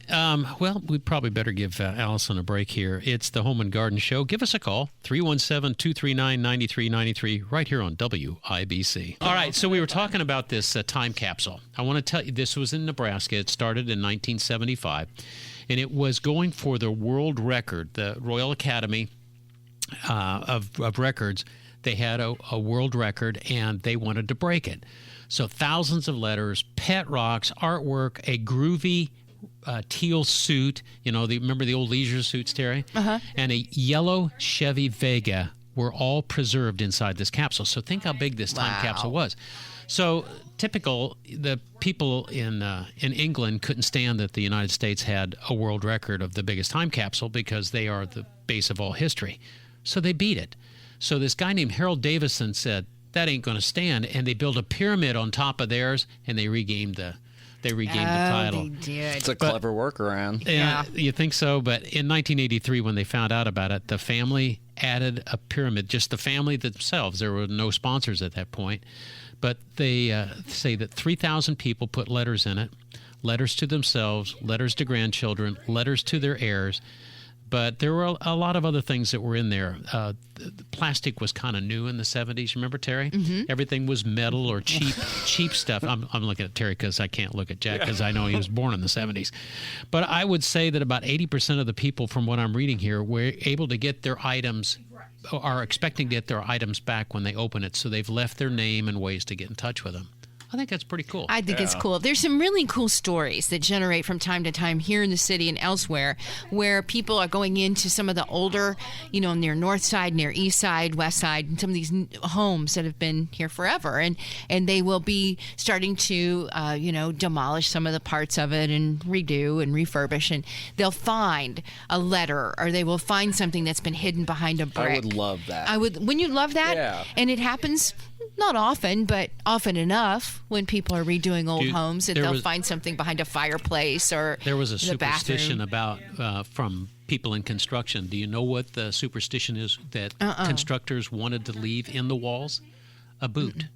It was, and I don't know what the legend is. Yeah, you can do your Google machine and everything else, but as part of the legacy of the contractor, they would bury a boot inside their wall. It's just for good luck or good for luck or whatever. I don't know, but that was the always thing. And whenever we would do remodels, we would find Coke bottles, the old nickel bottles, the real short ones, and we would always turn them over to see where they came from. And even though the homes were in Indianapolis, some of these would come from St. Louis, some of them would be from all over. But Coke I love bottles, that. yeah. I love finding things like that. You should have been in antiques. I bet you'd be a good antique I do dealer. love history. I love the history of things. The story of things. Yeah, the story of where things come from. I got a metal detector a couple years ago, looking for metal stuff. Have you found anything good? Nothing good. Only the pennies I throw to see if it's still working. I'll throw some pennies in the grass and I'll be like, "Is it still working?" Hey, look, honey, I found one. This is awful just to make sure shiny, it's Terry. working. David never believed you. Well, I don't ever find anything like that, but my hope. I would love to find a dinosaur bone. Oh my gosh! And they find Go them out to here in Montana. this. Go to Montana. Oh, we find them here, in Hancock County. Oh my gosh! Yeah. Can you? Oh gosh, they're just buried. Are they petrified? Because that's the only way I remember the No. bones being able to make it through the centuries. Yeah, they find the bones, and they're honestly all Wow. around our state. They have found dinosaur bones. My baloney detector just went off. Oh no, I'm not lying. Allison, bones, little bones. they're finding them. Don't look over to Didn't you Allison. find something on your property once? Yeah, I did. Did you I find found a whole skull. Wasn't it a mammoth, a woolly mammoth? Yeah, it was a dinosaur bone? not a dinosaur bone. Like a That would be squirrel? ridiculous. It's more of A a raccoon? mammoth Terry, tusk. that's ridiculous. Right. It was a woolly mammoth tusk. It was something. I'm telling you, they find them. Okay. People will tell you. I But do he was just a believe one and you, tooth. but mammoth tusk, wouldn't we hear about that on the news? What is it? A mammoth Well, it's tusk? not just in Allison's Well, it was in the backyard. news. You probably just weren't watching. Well, I don't want people to know about it because then they'll come dick up my whole yard. Is it still there? Well, How did we get into it's this? somewhere. Well, it's searching for old things, and I'm telling you, Denny, I promise you, they have found many dinosaur bones here in our state. Oh, that would be cool, but Terry, I love you, but I don't believe it. It's the truth. Okay. I know we found lots of Indian artifacts, Sure. especially down by the river. Right. And There's a guy that's got a Christmas tree farm in Hancock County, honestly, and they found like a big portion of a mammoth of some sort, woolly mammoth, bald mammoth, whatever. I'm not buying it. Sorry. Woolly mammoth with alopecia. Yeah. Allison. It could have happened. That wasn't very. Poor Willie Mammoth can't even defend himself. Aww. Let's talk to Jeff. Jeff, get the train back on the tracks here. What's up, buddy? Hey, pal. Jeff from Lebanon. I have a question for you guys. I know walnut trees aren't the best after you've cut them down and the soil is not very good. And it's a big brown spot, and I live on a golf course. The green is right there, so it looks like you know what. So I guess my question is there some kind of a vessel that I could maybe put down there and maybe grow some perennials or something? And then my wife says, well, then you're going to have to water. I go, honey, we have irrigation. So Now, don't be running your wife down. You're going to hear about that the rest of the weekend. well, Okay. that's right. Oh, man. So anyway, I just wanted to know if you had a suggestion. I don't want to build a raised bed like I'm growing vegetables or something Yeah. like that. Well, here's I just didn't know if there was something that was kind of round or I don't know. I'm not sure what do you the guys yeah. suggest. Even like a little pond liner. I wonder if you could fashion a little bed for yourself with just like a little black plastic pond liner. The chemical's known as junglo, and we can't plant tomatoes around it. And the only other tree that I know is the Asian honeysuckle that puts out a product. And the whole idea of junglo is to reduce the competition of other seedlings from non-walnut trees. So it was a defensive way that the plant would protect its seedlings, per se. And the only one that does that is the Asian honeysuckle, which is an invasive weed. But, Jack, how about just putting in, like a liner? Well, the liner. The thing about the liner is you want it to be able to drain. So if you could drill holes, I think really a raised bed would be your. He don't want to do that. Yeah, I would think a liner with some drainage holes drilled in and maybe some rock, below that, just so it has some. Yeah, I don't think the junglo would come up. I think it's still going to permeate down just by gravity. But why don't you dig it out about a foot, throw down a liner, poke some holes in it, and I don't know. Is a foot enough? The stump's only about 3 inches below the soil, so Okay. I can't really go much deeper than that. How about just cutting a barrel in half? Or hey, Sullivan's got a pottery sale. No, wait a minute. Yeah, Sullivan's got a pottery sale. sale. Get the 30% off or something like that. And I think that even Sundown Gardens has got that. But get down to the stump, sort of countersink the pot, and that might look pretty good out there, buddy. I think that'd look more rustic. That sounds like a great idea. Yeah, half a like barrel. A barrel, like an old whiskey barrel, cut in half. There or you go. something, or- There you go. Yeah. Okay, and then go ahead and put the liner inside of it. No, if you're going to do that, you just want to drill holes in the bottom, Jack. Yep, and then just use that as your planner. Okay, great. And thanks for your help. Yeah, and make sure you apologize to your wife for throwing her under the bus, okay? Man, Well, she's out playing golf right now because I had shoulder surgery and I can't play. So, she can't hear what's going on. you're a lucky man, Jeff. Thanks for calling and thanks for listening, Hey, I buddy. love your show. Thank you, guys. All right, buddy. Thanks for calling. He planned that well, didn't he? Man, he got away with murder. As soon as she got out the door, he said, I'm calling the Home and Garden show. I love Watch it. me embarrass myself. Hey, it's a crazy weekend. We've got all sorts of fireworks going off. In fact, the fireworks smoke, we woke up to it this morning.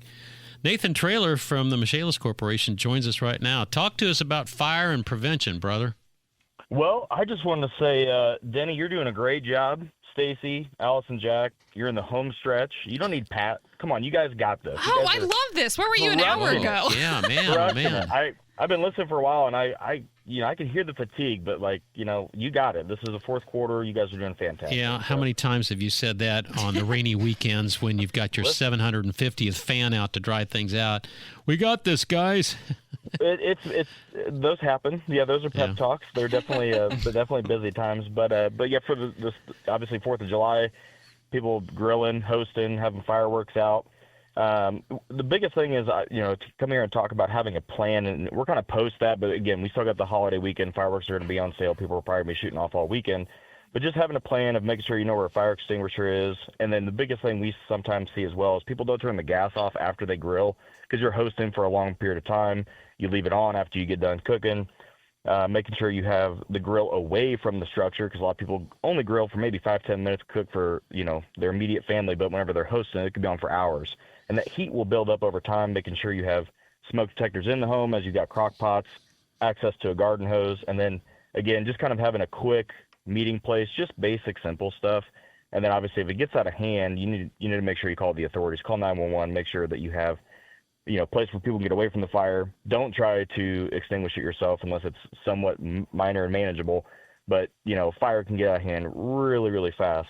One of the things that Michaelis offers is we offer after the fire department's been there, they handle the putting out the extinguishing the fire as we handle the board up, because sometimes you might have to leave the property and we can board and secure that. We can also handle all the contents as well once the scene is released, and then all the repairs associated with that.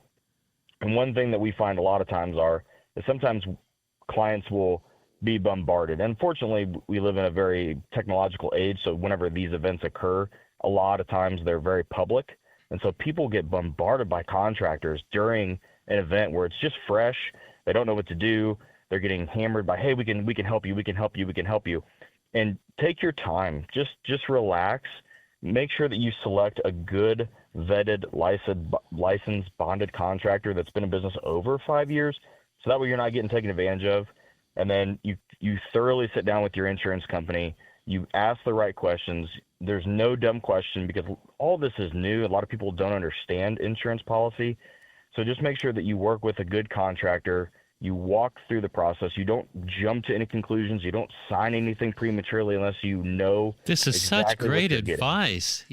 Are you old enough to remember the calls, the robocalls that everything came through while you're at the dinner hour and people were selling everything from grave sites to everything? All right. So after a fire, this is really, really common, and it's sort of like the ambulance chasers that are in the contractor world. Here's the best excuse when somebody calls up. Do you know what you say? You say, my dad's goodbye. No. Well, that too. That's really pretty good, Nathan. I always say that I have a family member, my brother My father-in-law is a contractor. Thanks for calling. And I use that for everything from fertilizer. Everybody would call to try to sell you things at night.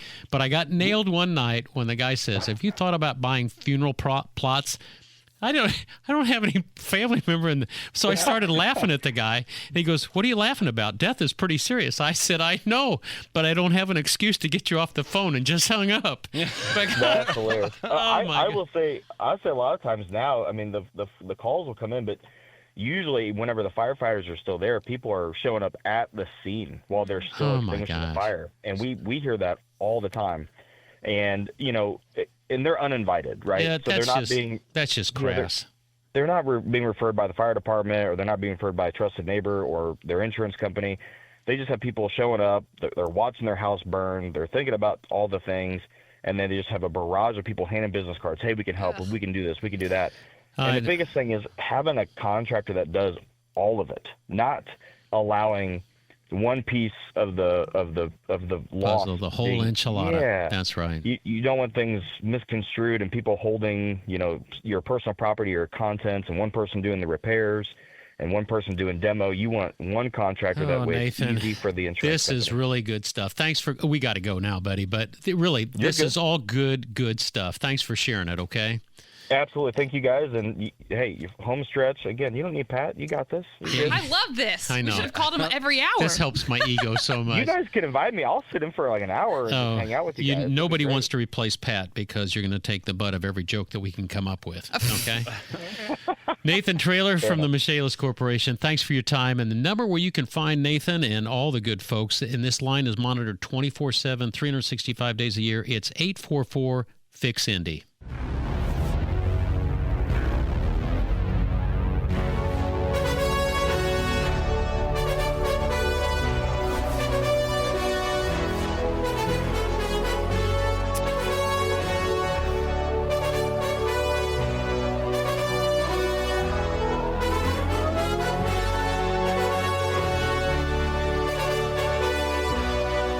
Well, everyone, it's been a long 4 hours without our friends Pat and Ethan. We've talked time capsules, Japanese beetles, corn niblets. Yep. Oh, yeah. And Allison's great music taste. That's it. And now we've come to the best segment of the show, the speed round, where we take your calls with the speed of lightning. But you want to talk about dinosaur bones. Yeah. And that's okay. I love that. No, it's not okay. Who's ready for the speed round? Well, I'm ready. I'm ready. Well, I'm you ready. can't handle it, Denny. I can too. Well, who's the speed round brought to you by? Thompson Furniture and Great pitch. Thompson Furniture and Mattress in Columbus. Great pricing on Lazy Boy. Indiana-made Smith Brothers Furniture. Mattresses are made right here in good old Indiana, and maintenance-free outdoor furniture. Free delivery up to 75 miles. Yeah, Allison. ThompsonFurniture.net. You wouldn't make He's it in our the little fraternity. owl. You hear that? All right. So, as Pat would have it, he disconnected the phones, and we don't have any calls. So there's not one call? Not one call. But I came prepared. I told Allison I had the content ready. Okay. And this is a good time to review since we have Jack. Jack is really good because he knows his house plants. Jack, I've got house plants that are really easy to take care of, and I got some that are the biggest pain in the ass. You'd think it was a baby sister. That's how bad they are. So tell us some of the really easy plants, house plants that we can work with. Yeah, so top two plants that we always recommend to people that are looking to start or they need something easy. We say they thrive on neglect. So they do better the less you mess with them. Would be the snake plant and then the ZZ plant. Now, the snake plant is also known as the mother-in-law's tongue. Impossible to kill. Impossible. Can't get rid of it. It's a really, I like that kind of a plant that you can kill. Just what I've heard. Yeah. And then the ZZ plant would be another one. But both of those have actually been found in growing in caves. So they'll grow with no light whatsoever. I've never heard of a ZZ plant. What is it? So it's a house plant. Is it a vine? No, it looks like a stalk with some pairs of leaves going up the stalk. Okay. Almost looks like a little succulent type. Only gets a couple feet tall. Kind of grows in the same fashion as a snake plant. Yeah, we're needing fertilizer, water, just sunlight. No, so really on those you want to water them. I'd say 11 times a year. So skip a month. So really, 11 times a year is only all you have to do. Yep. So overwatering is really the only way that you can kill. That's like a either of tomato those. plant. You can't you shouldn't overwater it. Yeah, exactly. All right, so give me some that newbies should just stay away from. So really, if you're unfamiliar or not comfortable with watering, there's some really unforgiving houseplants. So some ferns can be pretty unforgiving. Typically, the smaller the leaf or the thinner the leaf, the more likely it is to dry out fast. So those really pretty maidenhair ferns that have what look like tissue paper leaves are the first to fry up. They'll use a lot of water, and then the second they're dry, they're brown and they're done. We always love a Boston fern in the summer. I mean, everybody in our neighborhood has them hanging everywhere, but I just don't have any luck with them. They shed. I mean, I'm constantly cleaning up leaves underneath them, and I just don't have any luck with them. Some have said they don't like sun. Some have said they like sun. Which is it? They need some sun. If it's in afternoon, Indiana's tough because if it's in afternoon sun, it's going to be so much hotter in the day, so they're going to fry. If you can keep it watered, though, in morning sun, Boston fern would be very happy. Okay. One of my wedding gifts from my mother, Mom was an antique dealer. She gave me a fern stand, and it's a fluted oak thing. It's about 6 to 8 inches in diameter with a great big platform. And when we get... Oh, we got a call? I'm telling a great story about my mom's it's wedding gift. It's too late for that. Yeah, Go ahead. Get to the phone. I was right in the middle of my remember fern it later. stand. We'll talk about it next time. Playing the part of Pat Sullivan, Terry Stacy. All right. Hey, Sean, how are you, man? You want to hear about my fern stand? No. No. yeah. He's got a question. God bless you. What you got, Sean?